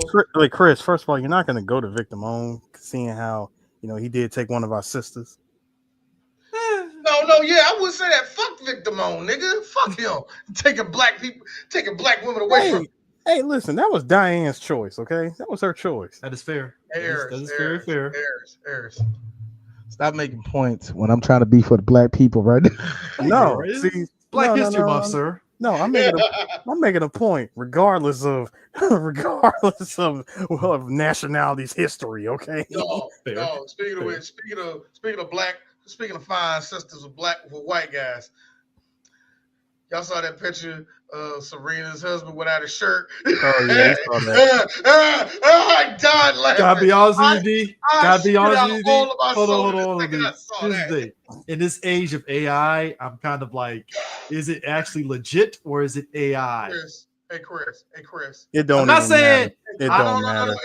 I'm not saying he had to have an 8-pack or some shit. He don't look like it. Don't give Chris outlet. Chris, listen to me.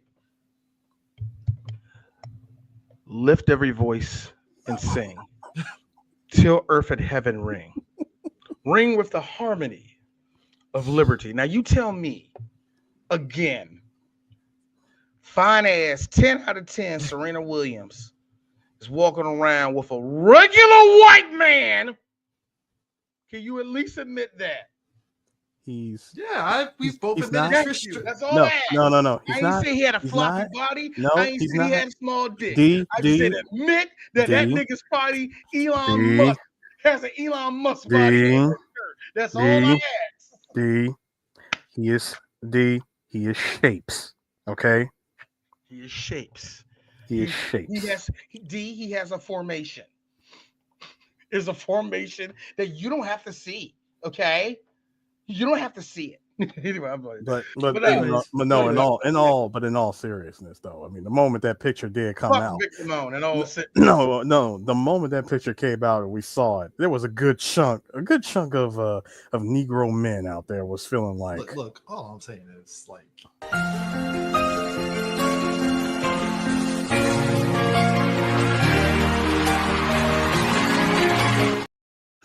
I will say there is something to be said about. I'm sorry, Chris.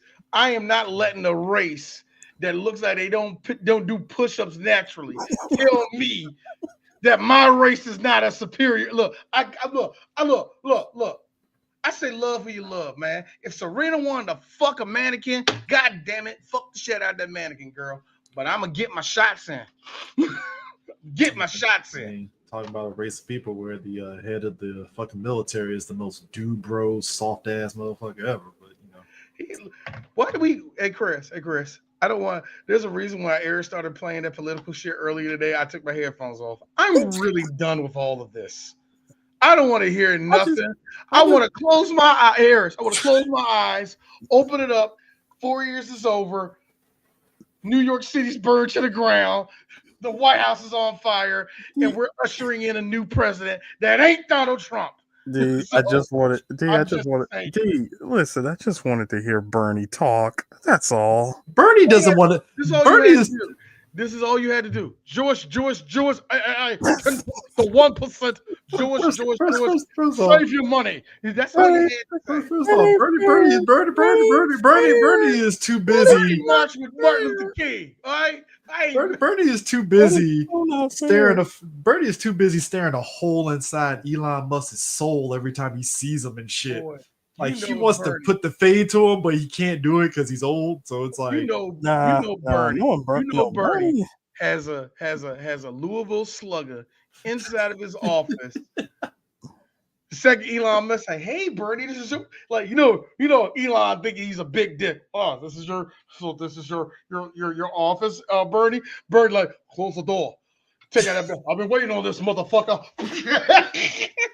No. You came into the wrong house, fool. Nah, Bernie looks like Bernie, in all seriousness, I do believe Bernie looks like someone that could heave a good shoe. Yeah. Oh yeah. like my man that like my man that threw that shoe at W. He did through that bush. He pulled the fucking Resident Evil press A. It was a quick time. I wanted Bush to get hit with that. Do you want to know a conflicting part? At least get hit on the second. You want to know a conflicting feeling in my life? Was hoping that one of those shoes was going to knock him out. But you know what made it worse? Duck. When he ducked the second time, he's Bush come back. You ain't got no more. That was Bush like, yeah, you fucked up. I'm about to bomb the shit out of your country right now, buddy. Oh my God, that was 2 moments of the Bush presidency that I love. That I was like, George Bush, all right. No, D, you had to be on the internet message boards. Yes, I'm old. With the amount of gifts of people doing Resident Evil 4, like press buttons. All right, let me tell y'all something. Meme culture from the infancy to about 2008 was on some dirt shit. But when the memes came, they came, and that was one of the first ones that got edited to hell. Was Bush going yoop? Actually, the Resident Evil 4 button press that had me. I was like, I'm fucking done. That's peak. No, Chris, it's even worse. When I think about it now, I look at that now and I look at how Bush was dodging. I was like, yo, Bush got the perfect dodge coin from RE3 remake. Folks, I keep telling you, we need to bring back that shit. Bring back assassinations and that shit. I just want to see somebody from like AP throw a shoe at fucking Trump or something. You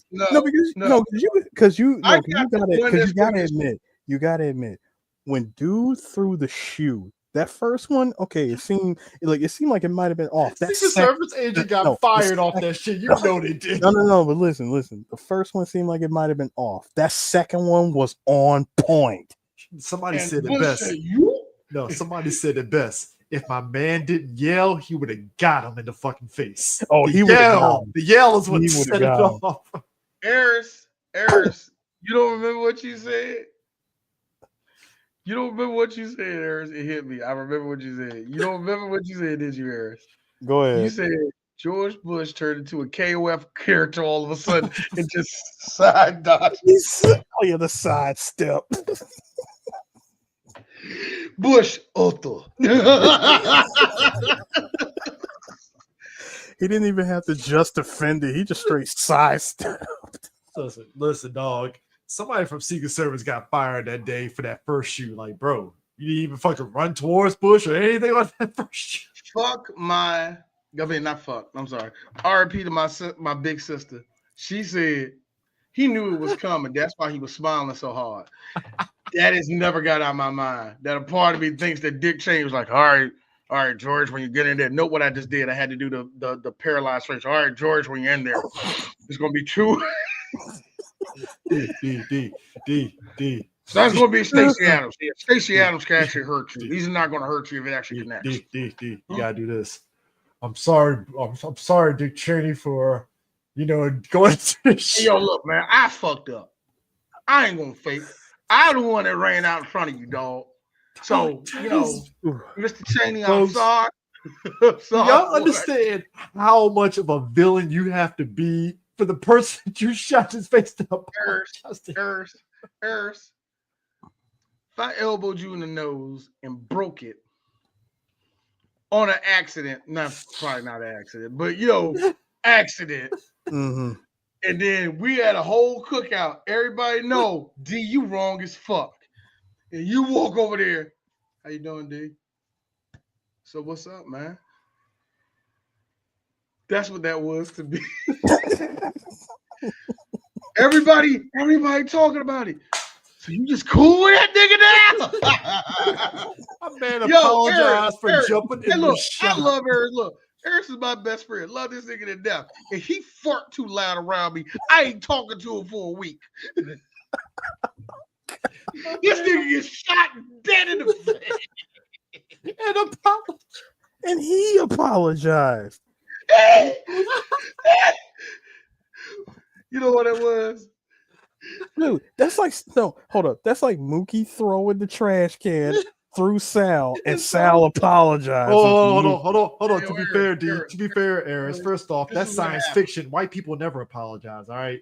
Okay, you are absolutely. That's science right. fiction. No, you are absolutely. You are absolutely right. That is I'm sorry. I literally just quoted a John Carpenter movie. I apologize. I don't know where you're talking about. Now, Eris, you're also forgetting this. When he shot him, everybody like, oh my god. James like, all right, stand back. I'm sorry. Look, let me see where he at. He leaned into his ear. The Lale could be anyone. He's over there like this. The Patriots? I mean, I ain't no Lale. Hold on. He over there giving that speech to Dick Cheney. He shakes Dick's hand. He looks at the crowd, sees all the way in the back, Ocelot. Hey, D, why does it always come back to no, D, and then all the way on the left side is the sorrow with a timer floating. You know what, man? I had a moment. Next heart attack. I had that moment. See, speaking of the sorrow, sir, I had that moment, that pause after Reddy Raheem got fucking choked to death, which I'll talk about in a minute. And it's the silence. I feel the sorrow be popping up right behind Sal before he says that was okay. What Sal said was the most white audacity shit ever, where somebody got killed. This is your moment where you either an ally and you're very understanding, or you're a piece of shit white person. He said, cowabunga it is. Cowabunga it is. You do what you got to do. He said, you do what you got to do. I'm like, Sal could have, like Sal obviously was not reading the block. He did not read the block. He didn't read the block at all. I like how he had two options. You see the dove with the leaf in his mouth right there, and then you saw the option of this. He chose this option. The fuck you want me to do about it? The nigga deserved to die. Whoa there, buddy. Look, Pino was like this. Yo, Dad, he was a nigga. I don't think you should say that though. Because if Pino said it, that's believable. Fun fact, everybody. The cop that choked out Radio Raheem is actually Danny Aiello's son in real life. I just like to point out, like, there is something, and I think that, what's crazy is that you think about the Radio Raheem shit, and then, George Floyd and just all that era of all that stuff happening. and you really sit back and you're like, wow, they just really brought it back. You bring back the 80s, huh? You know, just choke out people, and I'm like, God damn, that was fucking crazy. Like that whole scene was just insane when it just broke out. Like yeah. Like what happened? Like here's the thing. And of all things, they made sure that if they're gonna tear apart the whole block, the Korean store got saved. Look, he said, let me just tell y'all something. Because I'm gonna tell you something. Mr. Kim read the block. Oh yes, he did. He read the room. Like, oh no, I'm black. And I like how he did it. Like, no, I just like you. I just like and you. It's like, I represent the same struggle as you. And even black people, we like this. All right, Kung Fu. Fuck this, man. Let's get about here, bro. You know what, man? There are stereotype names, but Kung Fu. Thing. God damn. But here's the funny thing. It's either that or Hop Sin. No, Bruce Lee. Remember, this is the 80s. Yeah. If you're Asian, so if you're of any Asian descent, you are automatically called Bruce Lee. Now it's kind of funny, Chris. I was talking about them earlier, and I said I don't know if they would take part in the neighborhood. There was a situation that happened in my neighborhood where one of the convenience stores people was killed by some nigga in his neighborhood, and it's almost like, God, this is almost like do the right thing. There's one nigga that works at that store. He racist. He don't call us nigga, but we know he call us whatever Persian word, whatever Farsi word is for nigga. He says that to us. We know it. The other two, one dude, he's cool. The other one, hey, what's up, my man? What you doing, man? What you listening to? What you listening to? Man, I like that shit, man. No. I don't fuck with Kendrick, but I like this last one. Like we can talk to him. He's cool. You know what I mean? But it's kind of funny. He will probably be part of the neighborhood. You know what I mean? The other dude don't want no part of it. And whites have this option to do that shit. Black people, unfortunately, we don't get that grace. You either with us or you are, and I hate using this term because every February I have to be reminded of this. No, not Uncle Tom. This Sambo ass nigga. You one of the two. You either with us or you are excommunicated. You excommunicado with the black folk. And a lot of black people don't want to be excommunicado. Even when we don't agree with each other, we don't like doing that shit because we all live this. We kind of all have a shared experience, and white people don't get to have that. And Daddy Aiello, despite Sal being in that neighborhood for how long? Like 25 years? Yeah, 25 years. I built it with my hands. The sockets, the tiles. Everything. I'm so blood and sweating to this. He's absolutely right. But when it was time for you to do the right thing and cool down the situation, you fucking monkeys came in there. You're like, because the thing of it is, white people, you have this option, and you always go for cowabunga. It is cowabunga. It will be. Click. And then afterwards, be like, I regret my decision. No, you don't get to do that. They always do that part too. You want to know why I know that? You want to know why I did that? Know that? Because you did it with Eric Gardner. You did it with Michael Brown. You did it with Tamir Rice. You did it with Eric Harris. You did it with Walter Scott. You did it with Freddie Gray. You did it with Ashton Sterling. You did it with Philando Castile. By the way, I had a fucking panic attack about that dude's death. Y'all did it with Stephon Clark. You did it with Boheem Jean. You did it with Breonna Taylor. I knew a bunch of black girls who fear for their life because of that shit. And you know what I seen? What we all seen, what the world seen, and all of us cried. We saw y'all do it to George Floyd. You know what your white people said? Well, all of us weren't bad. The same thing they say about the same thing they tell us about slavery, which is get over it. Well, you know, because people they always and that's the one insulting thing, Eris. I don't pay attention to it. But white boys, this batch of white boys, you love bringing up George Floyd like it's a fucking meme. Fuck all of y'all for that. Oh, no, On no. some real shit, that's hurtful. But see, and white people know it's hurtful. But it goes back to what we were saying about like them trying to erase history. There is this logic that white people have where as soon as the ink dried on the civil rights, bill, all of a sudden, boom, it turned into we're all happy rainbow. I'm like, no, the fuck it didn't. I would say like after that happened, I mean, we gradually got mild with the shit, but it was still there. As you know, kids, JFK was assassinated, and that made us feel bad. And as you also know, Martin Luther King was assassinated, and we said something needs to change. And when Malcolm X died, Black people said, you know what, this violence thing isn't right. And we came together and we made the Civil Rights Bill, and everything was perfect in America since then. That's the way that I was taught history when I was a little kid. Fuck y'all white, but it's also the logic too. I swear I hate y'all white folks. Like basically, America had to form an Oreo to make the civil rights bill. But it's Martin. also think about it. That's a straight up Oreo. Martin, JFK, Malcolm. And in actuality, Oreo. It was a small group of people, of right-minded people who came together and made sure that we was going to change this country up. And even when he signed the bill, white folk, y'all didn't respect the shit until about 1978. So shit, I say 80. To be honest with you, like me, to be honest, like this. It's like this. Me, CJ, DJ Sue, all three of us, we represent the first batch, and I do not mince words when I say this. We are the first batch of freed Negroes in this country.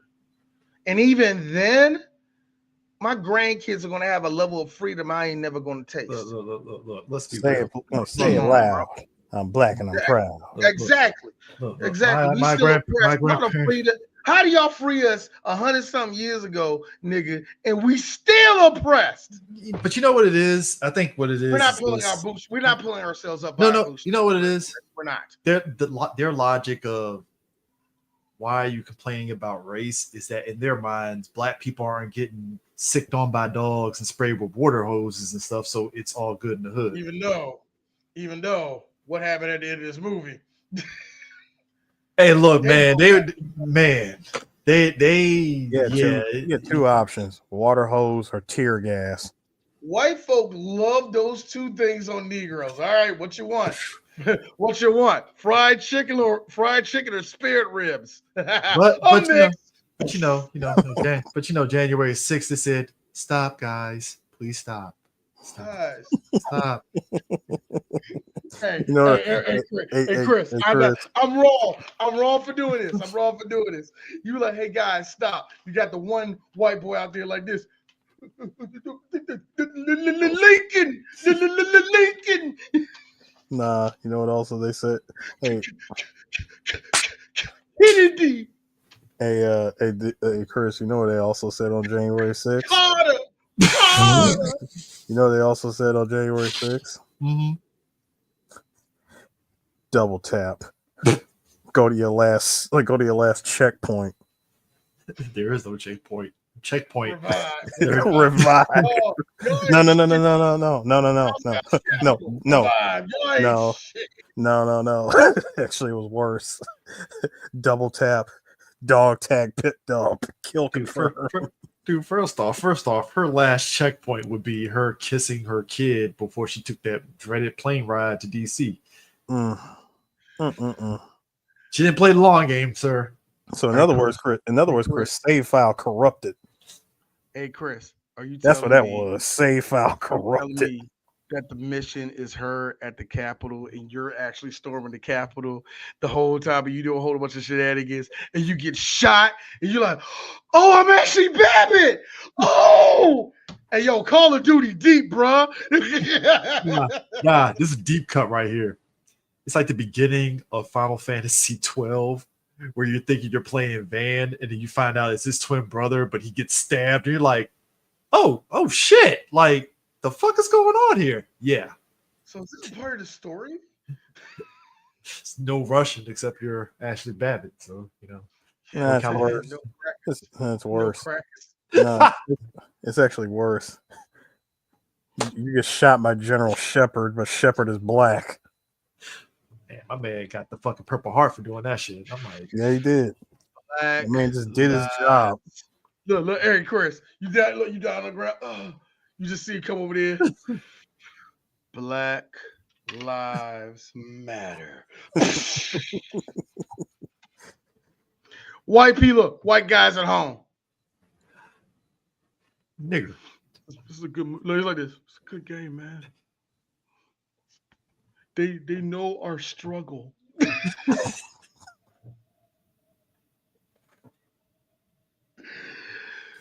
Oh, Loser mentality. Man. and here's my thing. Ashley Babbitt did not play to win.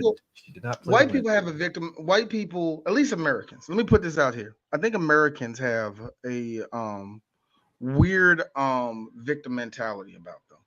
White Americans really want to be this oppressed race of people so bad, so bad. They're willing to. They're willing to just have this whole, what about us moment, even though they're the ones that did it. Good example. Remember when that white boy hopped in a car and drove across state lines, not state lines, I think county lines or whatever the fuck he did to shoot a guy in the chest, and he immediately started crying? Mm-hmm. Yeah, white people love doing that shit, like they're the victims or something like that. When they Coen have all Brothers movie. Like I don't understand how every time this country goes through some shit and you're the cause of it, white women tears, no matter the sex. White women tears. I just want to be a free person. I know I did so bad. And you got all these white people like, well, it's just one nigger life. He's fine. Let him go. Like, that's the way y'all treat it, man. Y'all don't treat us like human beings. So I mean, but that's what makes that whole that's what makes that whole thing kind of like wow, not wild, but not surprising. All the way out like that. Yeah, but that was my thing. My thing was like, and because the whole thing running point of the movie is Mookie needs his money from Sal and stuff, but like Mookie, like that was his breaking point. He just got fed up with the bullshit because it was like basically Sal wasn't relenting on what he said. That was the funny thing, right? So from Sal's point of view, he said that shit like, well, you do what you gotta do. And he was just like, well, let me go ahead and finish up sweeping this shit up and yeah, we're out for the night. And I'm like, that's not gonna go the way you did. And as soon as Mookie threw that thing through the window, I was like, yeah, Bro, that's that was it. a full metal trash can through the window. But the ironic part is I like how Mookie basically killed Sal's whole thing of built it foot by foot. He's like, Sal, we all know you're gonna get over on the insurance. So what did you really lose? You actually made more from the fucking place burning up than you did when you actually paid for it. Which D likes to bring this up. Remember during the George Floyd riots, white people saw that Target on fire. They were like, our businesses, it's a Target. Target is caking off this. It's a Target. Target caked off. And you're in Minnesota. Thank you. So there's one down the street. It's a white neighborhood, so they're gonna rebuild it back up. What are we talking about here? And that's the thing. And I remember they showed like days later, a black woman. And it's like, all I'm hearing in the news is that, they burned down our neighborhood. We don't own this. We didn't own that McDonald's that burned down. We didn't own this. Yes, black people ran that, but they didn't own that. They just ran the place. That ain't ours. None of this belongs to us. So black people have to do what we always do with moments like this. We have to do the language of the unheard, which what Martin Luther King said. Riots are the language of the people that are unheard. Yep. And yeah, Mookie, everybody, and this is the one thing that white people who watch this movie always ask the question. But why did Mookie throw their... He knows that wasn't the right thing to do. Why did he do that? Because he did the right thing. Eris. Yes, sir. You know that fun little story. There was this black couple that went to see this movie, and the guys, some white, and there's a white couple that said it was such a great, powerful movie. But I don't understand. Why did Mookie throw the trash can through the window? It was so unnecessary. I don't understand it. And they walked off, and the boyfriend looked at the girlfriend and said, "Because Mookie was fucking mad. That's why he did it." Yeah, he just You know who said that? He sat there and watched his best friend get killed right in front of him by the people that were by public servants that are supposed to serve and protect. Community servants. And you know who said that, Eris? Yes. Barack Obama to Michelle Obama on his first date. That was the dude that said, because Mookie was fucking mad. I mean, because, you know, and the thing of it is, it's just, and look, and that's like, the thing what about. What do you want him to do? What do you want? But that's what you were bringing up, D, about Sal. It's like Sal, it's like you're in this neighborhood, but then you don't kind of like carry that same energy to inside your restaurant, but people only fuck with you because your food is so good. So it's kind of like, yeah, your food is so good, so people are going to come back. Cool. That's your hook. But at the same time, that moment and the fact that you really felt it was just going to go back to the same old the next day, Mookie throwing that was probably the best thing that needed to happen. I mean, come on. You know what? I mean, come on. Like even with Sal's burning down, let's be real. Everybody loves a comeback story. That's if he even rebuilt it. He was gonna get that rebuilt. Now, here's a good question: did the Suns take over, or did the Suns do what all?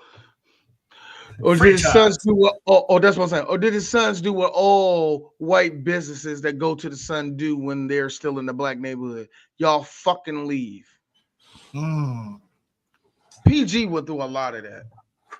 When PG officially became Wakanda, all y'all white folk left. And y'all went to Charles County. You know what y'all doing now? Leaving Charles County. Go to St. Mary's.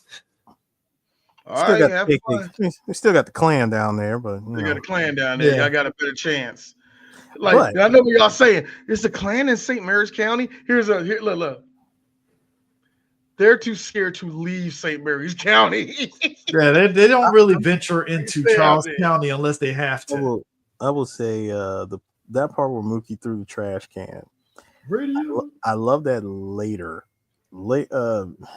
Sometime in the early 90s, an actor who was also in this movie would reenact that exact same thing by picking up a trash can and screaming "radio" and throwing it at the window. Come to find out, the window, nah, it ain't. You ain't breaking that, dog. That would be one. That was one Martin Fitzgerald Lawrence who did it on his show Martin when he threw it. He threw the trash can at what was it? It was when WZUP, when his radio show got bought out by a country by a country music channel owner, right? So when he got fired, he grabbed the trash can, screamed radio, and threw it at the window. And he looked at him like, "What was that for, Martin?" Martin goes, "It makes sense. Like it made sense when and it looked cool when Spike did it in the movie, but you wouldn't know nothing about that." That little breathing, you won't know about me. It's that little breathing. I mean, yeah. I think he really expected that window to break. Martin D said it best. Martin's fucking PG act it oozed out of it. Boy, that DC accent came out of nowhere. Like, what do you say, drunk? Like, what do you say? You drunk, run out here, drunk ass motherfucker. When he said motherfucker, I was like, wow. The only thing that's going to come out your mouth now is Slim and a go-go song. That was the only thing messing to come out of Martin's mouth right there. Also, when he said motherfucker like that, I'm like, that is every nigga from DC. Thank you for that, Martin. Thank you. I see myself. There's something weird about boomer / older Gen X black guys that really love Black Panther to where they had those older ass issues of Black Panther. Like my man from that crew, he was like, Black Panther eats Sal pizza. And I'm like, that is some goober ass shit. I'm sorry, what? My man said, oh, Black Panther like Sal's pizza because, you know, because he liked Black Panther. Remember he said that line. He was like, yeah. I was like, that is Cool. what are we? Wow. Okay, dude. Like, Black action. I got a question. Did y'all talk about the ice scene? You know, did y'all talk about this scene that was in pristine? That was in pristine. Nice job on us not getting booted off YouTube. I appreciate that. I want to share. Hey, look. As a fan, I'm gonna keep it real. As a fan, look, Eris. As a fan of, I'm gonna keep it real. I wish that this would have got us banned off of Twitch. Instead of that white milk post. Look. Note, y'all. I tried to give y'all as much of the Ola as I could. No, of the Ola. Of the air. Ain't no airy. There's not enough airy in it. There's just Ola at that point. Just the edges of it. I tried to give y'all as much. So here's my thing. How much of this is Spike or body doubles we're talking here? You know what? When I heard it wasn't the body double at all. I heard, and it's because everybody likes to make a thing out of everything, to do this revision of history to make people either pedophiles or fucking rapists. Yes. They had an interview with Rosie Perez, and Rosie just told the truth. Yeah, I felt really uncomfortable when I did that scene because Spike kept on doing it over and over again. I'm like, oh my God, I've been naked forever. I'm trying to get the fuck up. And I just felt bad. Like my dad is going to see this fucking movie and yada, yada, yada, yada. And black women, stop acting like white women. Oh my God, Spike Lee did that to you? Tanisha, why are you talking like that? We need to do this. We got to cancel Spike. What? The most you can say. These were the same batch of hoes. Yeah, I said it, hoes, that tried to ban the words of Malcolm X. Y'all were the same ones that tried to ban every Negro. All of y'all work for the what it is. All of y'all. All of y'all patriot spies. Each and every one of y'all. You know what it is.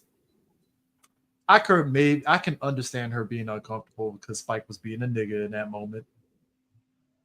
And look, Eris, Chris, Waterman, Chris, everybody. I don't blame Spike. I kind of don't blame him either. I know, but at the same time, it's like you understand. You can't make a woman. 1989, fresh off of Soul Train, Rosie. Look, man, look. We don't make Puerto Ricans like her no more. We don't. We really don't. They're not as tough.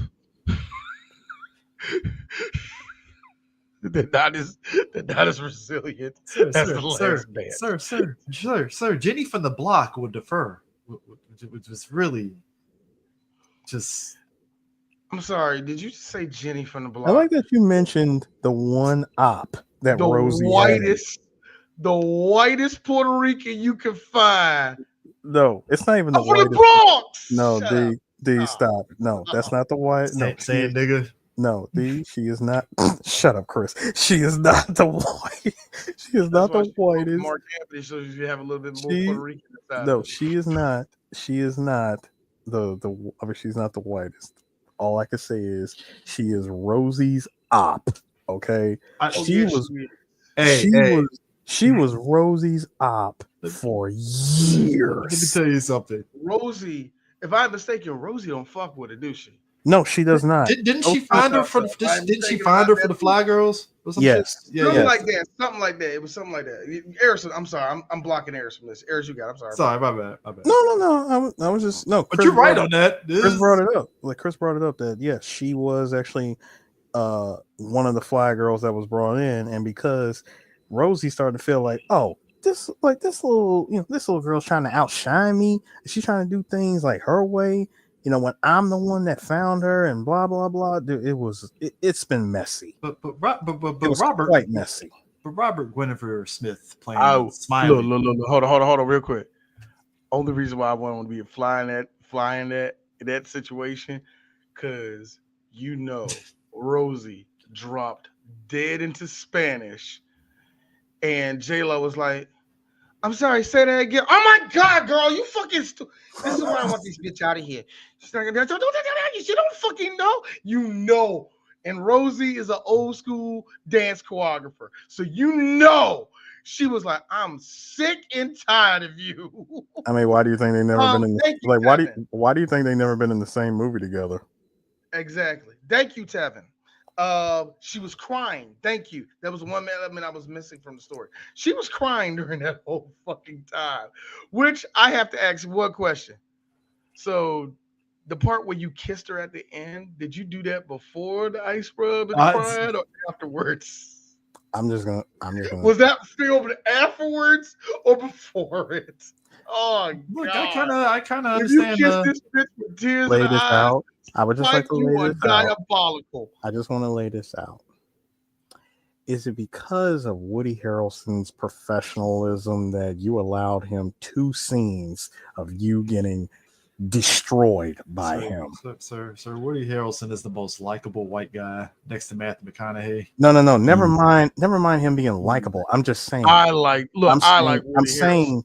He look like he says wetback all the time. No. I'm saying his professionionalism on of course. Professionalism. Eris, it's the pay. It was the pay. It had to be. It had to be. Yeah. I think also. I mean, due to law. I mean, first of all, White Man Can't Jump obviously was not a Spike Lee joint. There was no 40 Acres and a Mule behind this. But here's the difference. And I think the difference is this. Number one, that was her first nude scene. You know what I mean? Yeah, this one. Number one, that was the first time. Yeah, this was the first time she ever did it. Number two, remember, this is during Hollywood where, hey, you felt uncomfortable. Shut the fuck up, Buttercup. Man up and do the fucking scene. Oh, you know what I mean? Yeah. That was back during Suck that it up, time. Buttercup. And it's one of the cool things that they did that her and Spike Lee kind of reconciled over that shit because it did leave a bad taste in her mouth with that shit. And I get it. And doing nudity after that, I think you did it the first time, so you can do it again, and it's going to be a lot more easier. But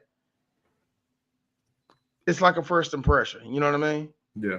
That can dictate a lot about her shit. So I think it's just one of those situations that happen. Like there are probably plenty of scenes where women did those scenes, and at the end they cried in their trailer or whatever they did. You know what I mean? Dude, so what did y'all think of that scene? Yeah, I hate it.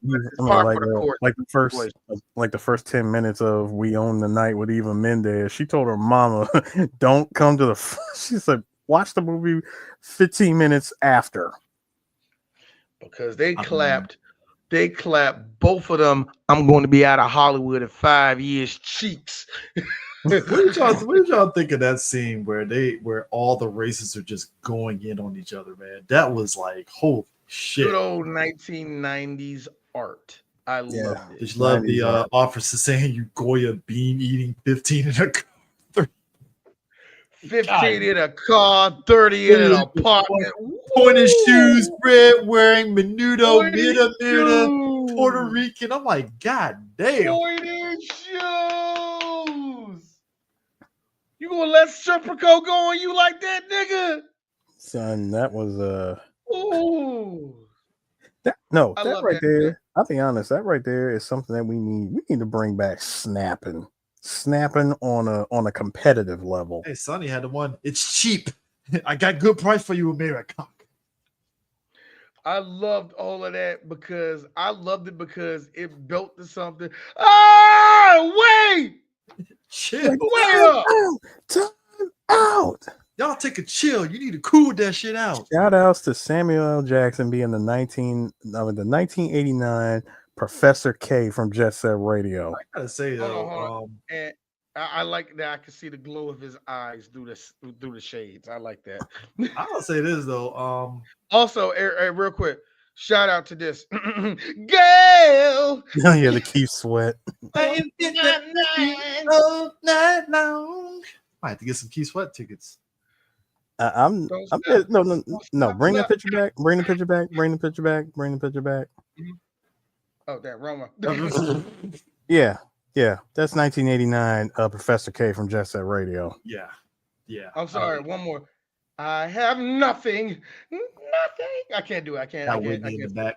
Nah, I like those radio stations that were like the neighborhood radio stations that you could see up front. Because there's a couple in DC I walked past, but they're like, okay, the big thing now, obviously podcasts and stuff, but you got people that actually have space where it's like a podcast and it's like the window facing the streets of DC and stuff in a couple of spots. It's more so like Adams Morgan. I've seen a couple of them at.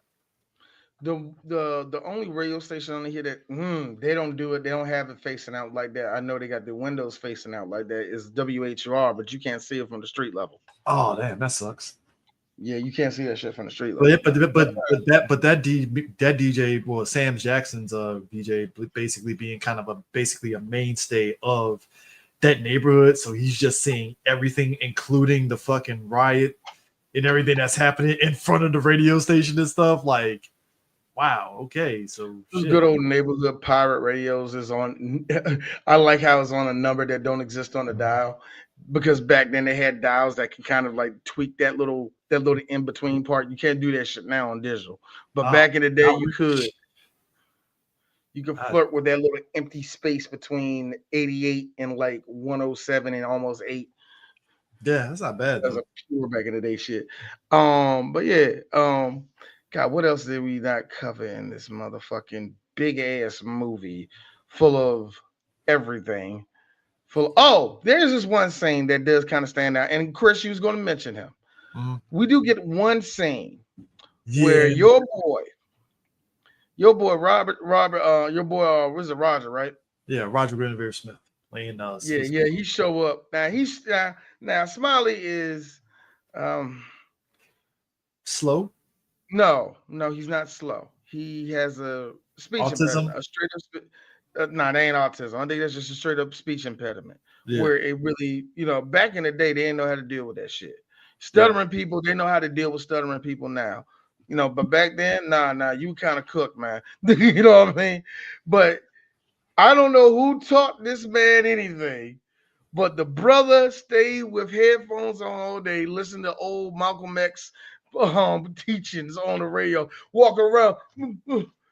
Malcolm X said we must fight, but I didn't mean necessary. It's one of those things where you think, ha ha ha ha. Mm-hmm. But in the art sense, if we're going off of art, it's like hey, you happy? Like I actually like his character. But the thing that you had this one scene where he's making all that noise, and your boy Pino out there with his nigga nap. Look how nappy that Italian hair is. Anyway, he go out there and starts cussing him out. There's a whole fight now. Hold on. Bugging out's right there too. So there's a whole lot of screaming back and forth. What's Sal doing? Not doing nothing. Nothing. And I think the movie didn't really point this out, but D's pointing it out. If Sal is the good white man, why is he not doing anything? Why did he let that fight go on for a full 2 minutes before he finally got up and did something? And he never reprimands Pino for like being overly aggressively racist the way he is and such. Like he never said nothing. He just lets it rock. Exactly, Chris. Exactly. Now this is where D's point comes at full. White people do that all the time. The one thing that black people are tired of telling white people is this. We're tired of trying to teach y'all history about the country that y'all refuse to know. We're tired of doing that.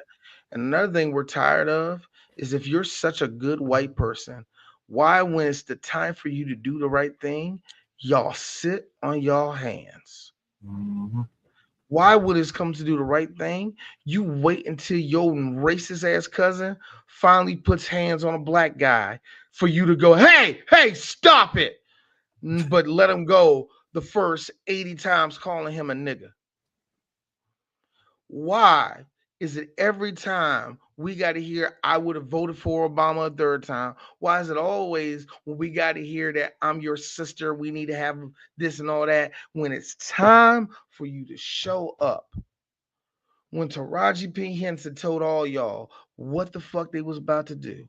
When black men were out here supporting other black men to get up and vote. And we was telling y'all, yo, this is important. When black people kept yelling to you, they are about to take your country away. Mm-hmm. All of you, each and every one of you sat and watched Donald Trump call call all those people who are Spanish, legal Spanish people, immigrants, and they need to leave our country. Y'all sat down there when he said they're eating the dogs, they're eating the cat. Y'all mean the shit. Y'all didn't take the shit seriously. Nope. Why is it that every time a good white person needs to stand up, y'all are too scared to do it? That's what I got out of that scene. That's me. I don't know about anybody else. Like I said, a good movie gives you a good question, poses a question. That's what it is. When is it the right time to do the right thing? Yeah, because this movie, when it came to the whole phrase to do the right thing, it really went like this. When Ossie said, "Do the right thing," He said it. He said it. and then when it was like, "Mookie, what you do, Mookie? What you gonna do, Mookie? What you gonna do?" And all the second, what you gonna do? You gonna do the right thing, Mookie? There it is. There it is. And then at the end of the movie, where Sal and fucking Mookie staring at each other, you're like this. Oh, that's why they call it that. like this is like that's the reason why I actually love this. And I loved it because it really poses that question through the whole movie into every character. But that's what makes that conversation between them so poignant, because it's just like Sal's doing all this, and Mookie was like, "Yeah, number one, you still owe me money, but also, again, you're gonna get off on the insurance anyway. So what the fuck are you crying about?" Like, and I want my $70 by Friday. You know what I noticed too? Remember, he got up like, here's your fucking money. Here you go. 1, 2, 3, 4, 5. Now I want you to notice he was thrown with the left hand. When Mookie said, "Hey, Sal," he threw back with his right hand. Only need 250. I like that movie. Hal was throwing hate at him, and he threw love right back at him. That was clever, Spike. I like that. But also, I like that. But also, reparations, because he took that money they threw back at Sam. Like, I'm going in just since you don't want it, I'll take it. Here's the sick part, and this is the one thing I do love about the movie too. I get a pizza from across the street. I am pure team black people, but you know what I felt 100%? There he is, the richest guy in the neighborhood, $500 fucking. I was with all of Salvatore was right. You got your money, Mookie. What now? You got your money. You happy now, nigga? And a part of me like, Mookie, yes. Yes, I am. Well, in 1989, $500 can go a long way. And I saw my friend murdered last night. Thank you. On your like in front of your store. I'm gonna go home to my son if you don't mind. All right. Now, if you don't mind, Sal, I'm gonna take care of my kid. I'll be back. I'll help you sweep up around here, But I gotta go see my kid. And I love how Sal just go ahead, man. And it was one of those things where, all right, if you want to get a good ending out of this, because white people were searching for a good ending in this. They don't like this. Like, well, there's still tension. What are we gonna do? White people hate that shit. but I like how it was like, we here. You got me, I got you, man. I got your back, Sal. I did say you were a fucking son. All right, man. I'll see you in a minute. I think this also interesting too. People at the end of the day, bro. Sal sees Mookie as his son, but his actual son, and maybe that could be the cause of resentment that Pino kind of has a little bit because of how Sal, even to the point of him having those conversations with black folks. Pino does not want to have a conversation with not a single black person whatsoever. No. That's a white man that don't want to get crossed up by a good question. Which was, and this was, why do you like black people so much, but you always call us nigga? What are you talking about? I mean, no. And white people, y'all still do this to this day. White people do this to this day. But they not niggas. Prince is not a Prince a nigga. Prince is a nigga. Magic Johnson's not a nigga. Magic Johnson's a pure nigga. All right, let's not do that, man. I mean, if you want to let that smiling face fool you, that's a balling ass nigga from Michigan, bro. But I'll say this, to your point too earlier with the police, it is. Look, there is a segment of people in Get the this audience. shit off my thing, Eric. What the fuck, man? Nah, No. nah, there's was a waiting for y'all. Do an old ass Ron Perlman movie. I that was waiting had for to y'all to. look up. I was waiting for y'all to respond. Eric, was, say something next time, nigga. nah, there I was was in the looked middle it of. up. I was in the middle of something. nah, but there's a segment of people, you know who, that really be acting like the cops in movies don't act like this in real life. And I'm like, I love that. oh, you poor sweet soul. You really think these movies are exaggerating that shit? Okay. I don't understand white folk when it comes to the police violence.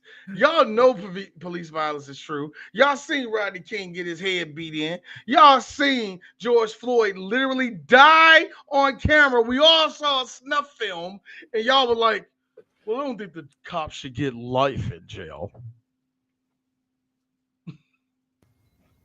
2 weeks with pay. 2 weeks with pay.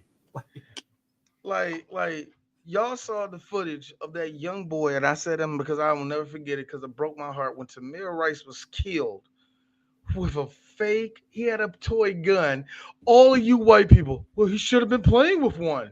No. Did you love the fucking Poe juke that they were trying to pull on us when that fucking lady cop went into the wrong fucking apartment and just fucking 6-shot my man?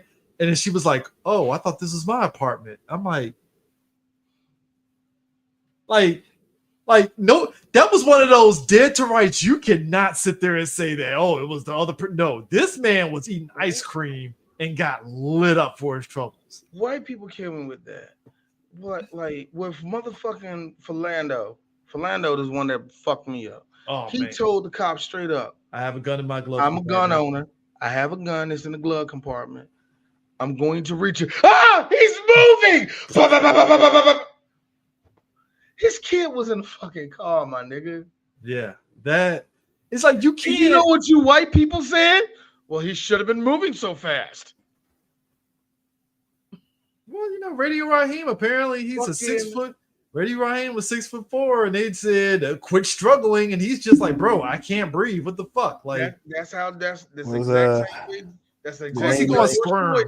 Did anybody else's heart break when they saw his radio literally get destroyed? Okay, I did because I knew the next scene. Here's my thing. You know what I mean? That's Here's the only the reason I felt bad about it.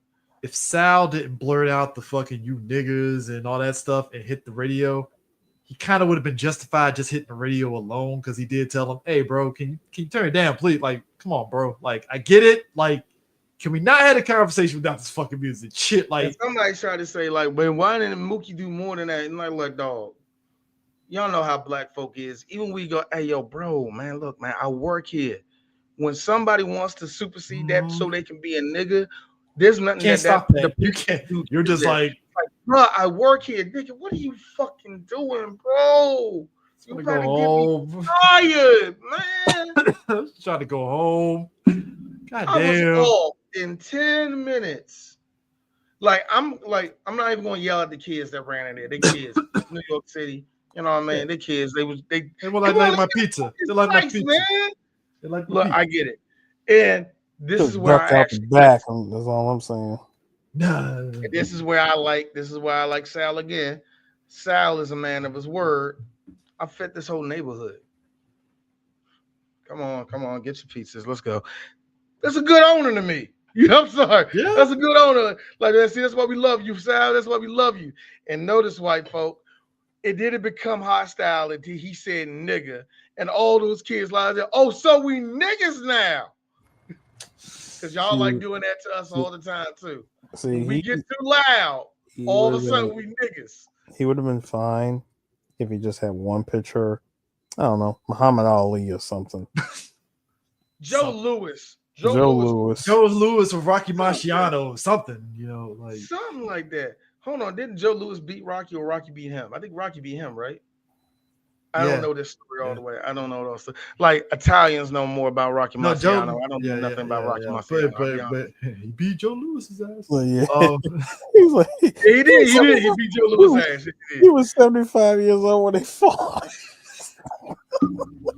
I don't know how old he was, but he got his ass. They got his ass whooped. Hey, like, how old is Joe Louis? Joe Louis 150 years old. Just between me and you, how old is Joe Louis? Just between me and you. I like that. I like that. Just between me and you, how old is Joe Louis? He said, "Hey, look, Joe Louis 130." He said 137 years old.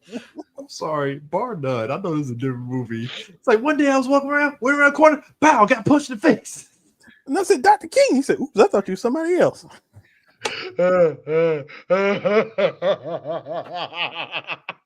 Dr. King punched somebody in the chest.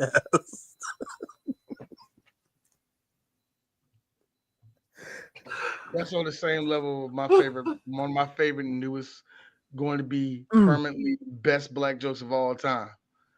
Fuck you and fuck Coretta Scott King. You did not say that. I knew as read it. Bitch thought she was real funny. Fuck her. The bitch wasn't funny. No, we put the gun to her. Like, you better not say that. The bitch wasn't funny. I like how she took the gun away and was like, God damn, this. You crazy old lady. I would like how she grabbed the barrel. The bitch wasn't funny. I would say if only back in them days, hearing that crazy story, talk about Dr. King. Oops, I thought you were somebody else. If World Star existed back then, the amount of stuff that would have got caught on camera. Well, CIA told us that Martin cheated on Coretta, so FBI, my bad. FBI. The CIA was like, what's that Muslim guy on over to Mecca for? Let's send 5 men after him. Sprinkle some crack on him. Open and shut case. To make sure he's not working for Castro. Too bad he didn't go. Too bad he didn't go through the catacombs like John Wick did. He would have really got rid of him. It's like I heard he loves Che Guevara. I like how Malcolm X is out there with the whole joint out there right in front of the pyramids. It's actually a really good picture of him right in front of the pyramids. I like how for a fact, way in the distance, is 2 white guys. Any second now, he's gonna coon all of America. We're gonna think about it. Think about it, James. You're gonna go home and your wife is gonna be having sex with a big black guy. Is that what you want? I like to see it. Shut the fuck up, James. 360-degree basketball, Duncan Sutton, Spade, Mulan. I'm like, God damn. He said that 360 Duncan. I was like, here's the thing, white folk. Again, when you call us spear chuckers, we laugh. You know why? That means we're athletic. We like, nigga, we know. We good at, come on, man. Like, come on, man. You see our jumpers. Play a mean bass guitar. Come on, man. Come on. You saw Hank Aaron, Barry Bonds, LeBron James, Michael Jordan, Michael Vick, and Randall Cunningham. Spear chucker is actually apropos. Yes, we are. Yes. We are strong in the arm ass black folks. 360-degree though, my dude. Just 360. Man. Now you're saying I can dunk nice. Thank you.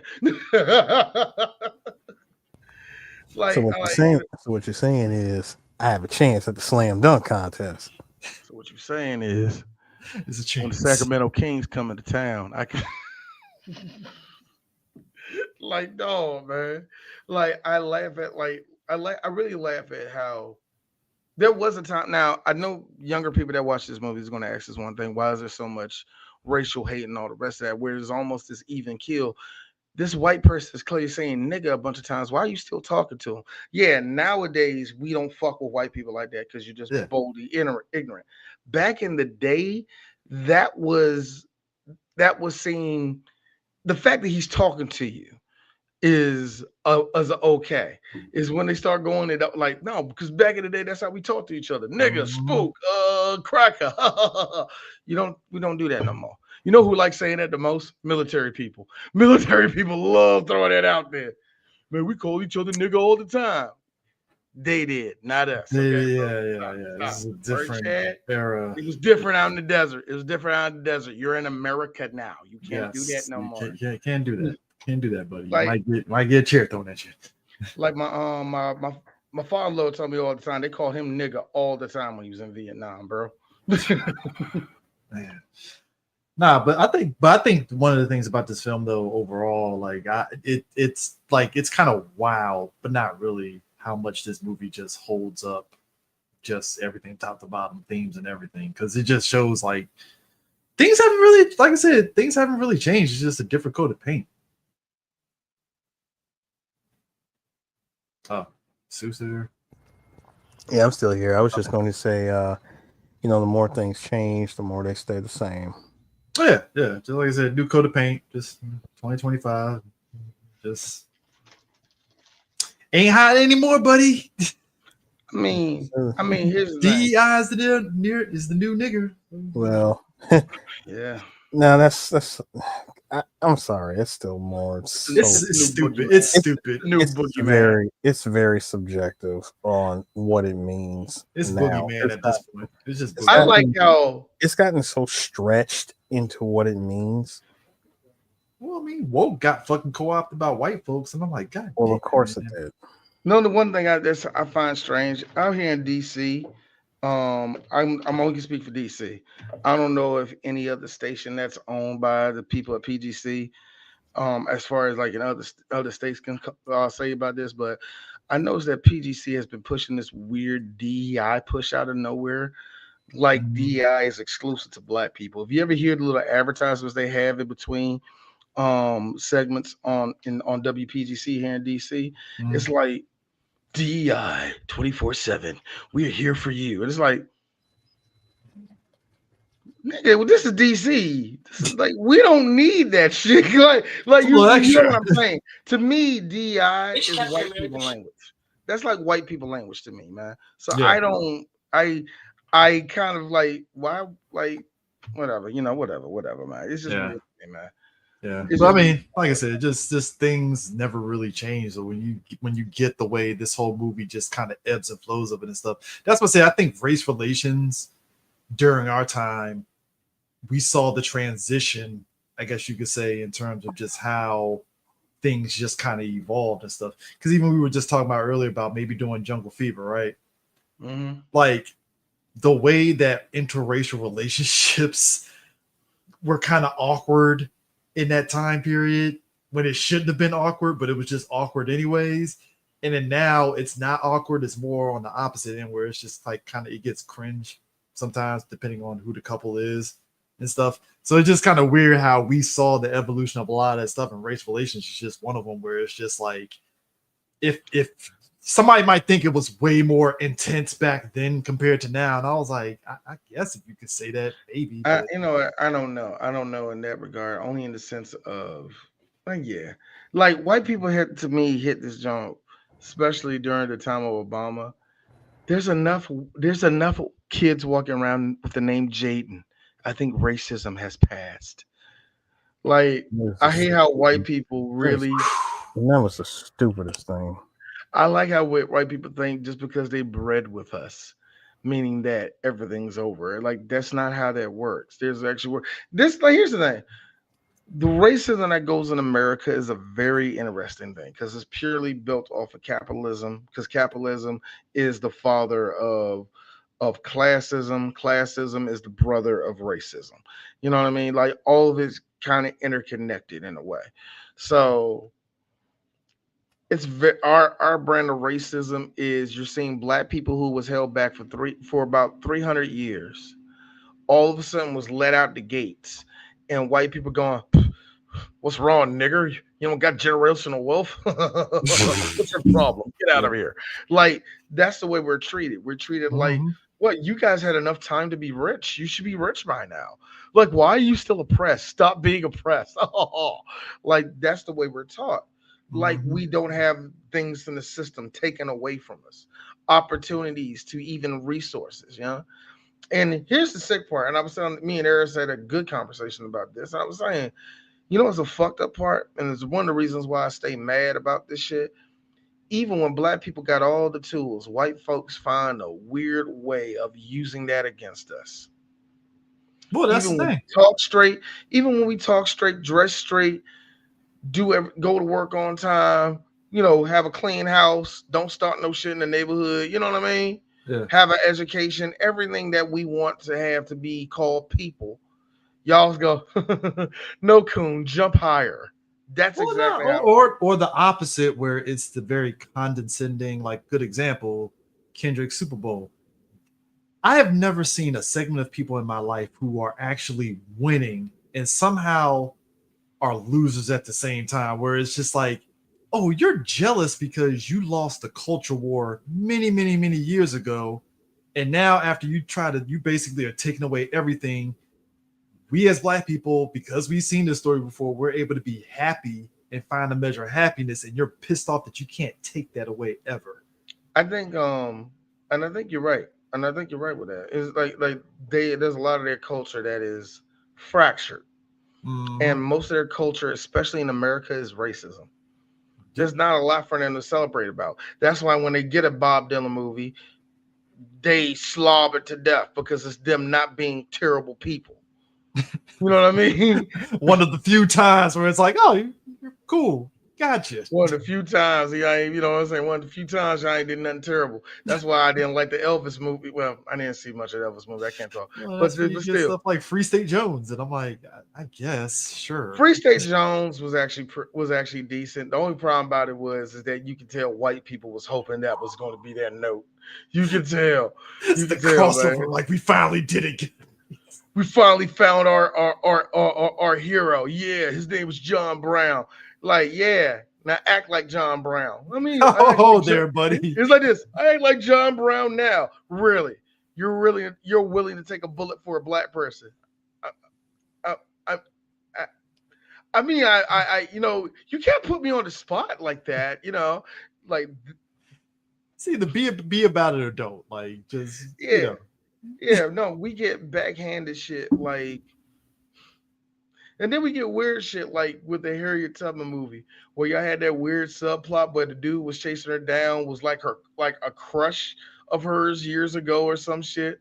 Like, whatever. Look, point is, I would give white people this. This is Trump's America, and it is glorious how they haven't made it to the first month yet, and they already fall apart like a cheap Chinese motorcycle. I don't understand how this is happening. You know what's sick, I think we all thought it was going to be one of those, like maybe 6 months later, the collapse will start.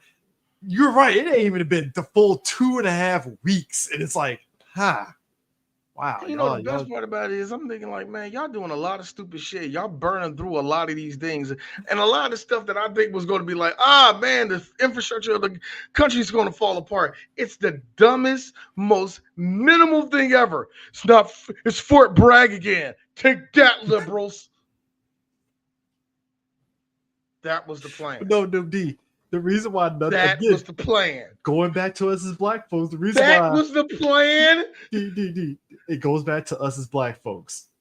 We've seen this story before. Our great grandparents told us this shit. All right.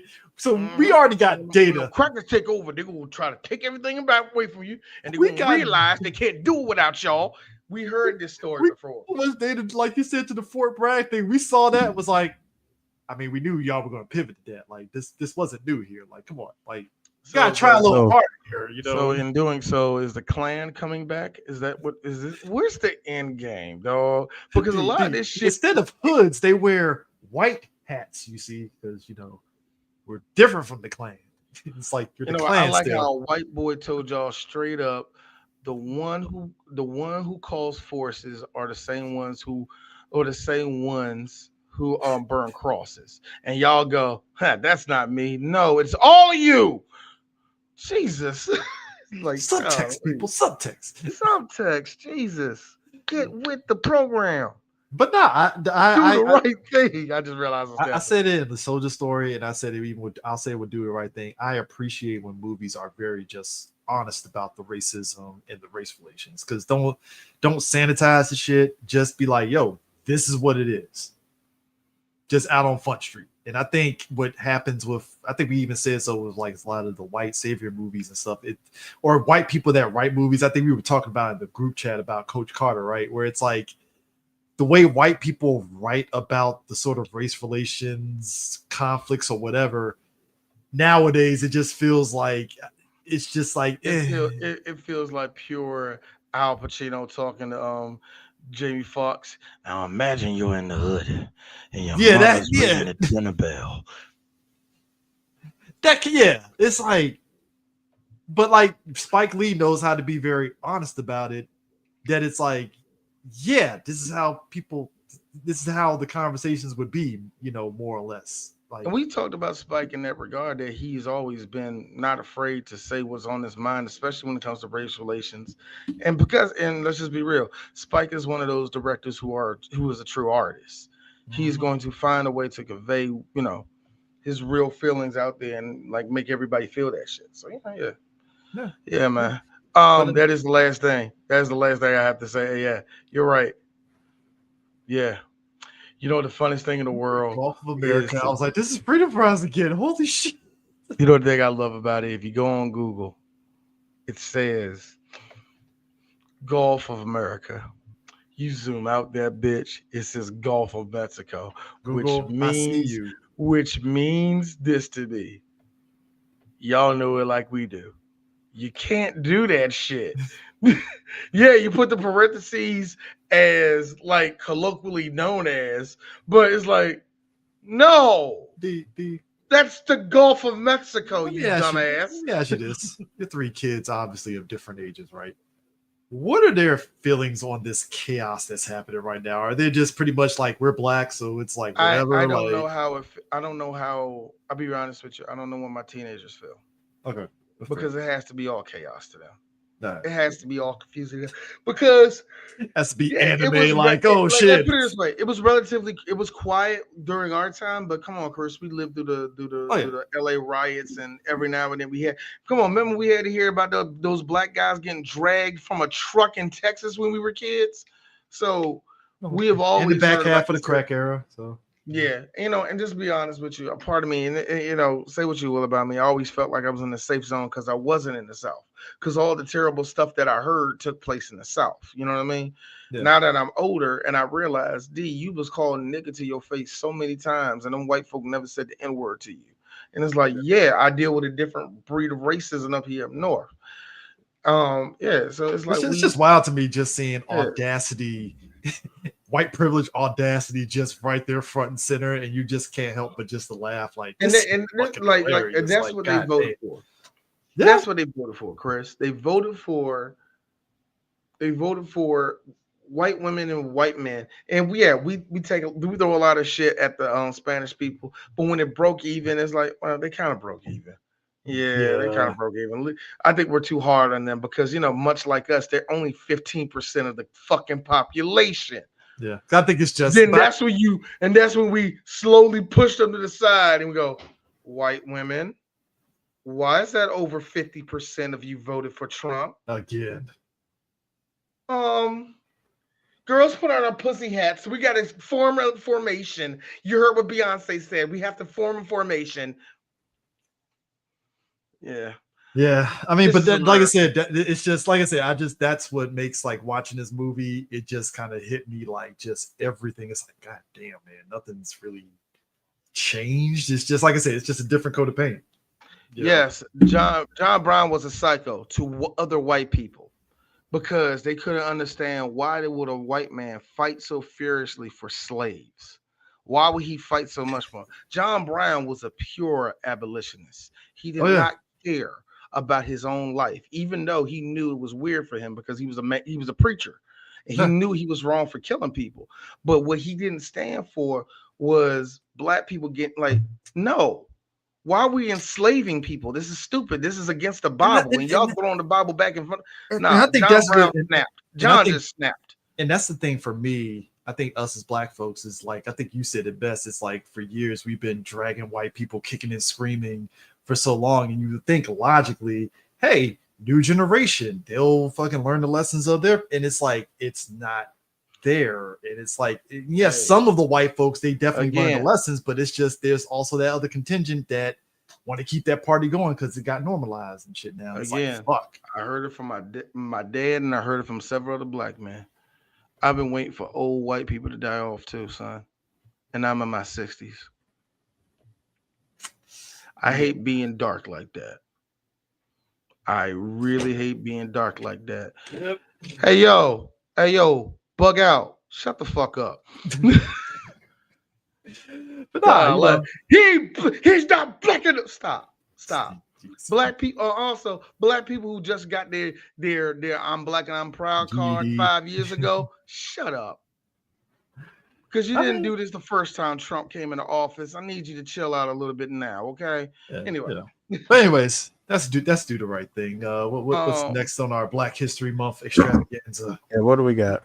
Well, next week is going to be next week we're going to do my movie, which is my movie for the month, which is They Clone Tyrone.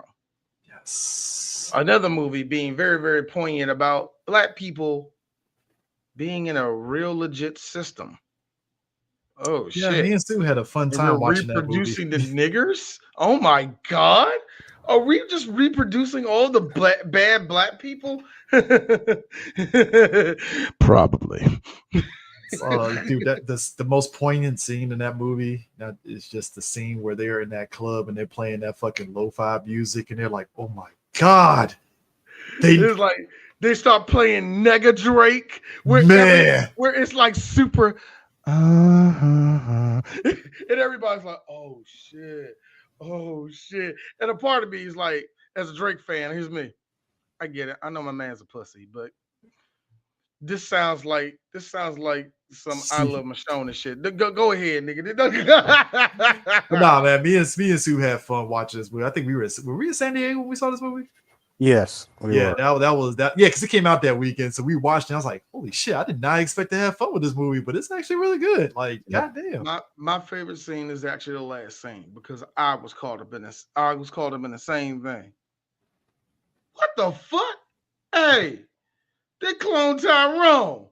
Everybody looked down at the couch at John Boyega. John Boyega like, I love that scene so much. Like, oh my god, I love that scene so much. But that's gonna be good. That's gonna be good, man. They cloned Tyrone. Thank you. Thank you, ladies and gentlemen, for tuning into this. It's been fun, and hey, we'll see you guys at BlurCon, and see y'all guys next week for our next podcast. And like I said, be sure if you are a sponsor or anyone that's watching this, you can go to blurstation.com, go to the Blur Station stream section, and put in for 1 or 2 years, and hey, we'll shout you out. And Washington.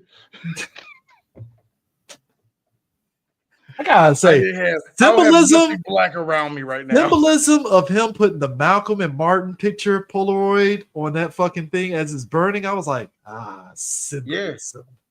Yeah. And real quick on that, just really quick on that.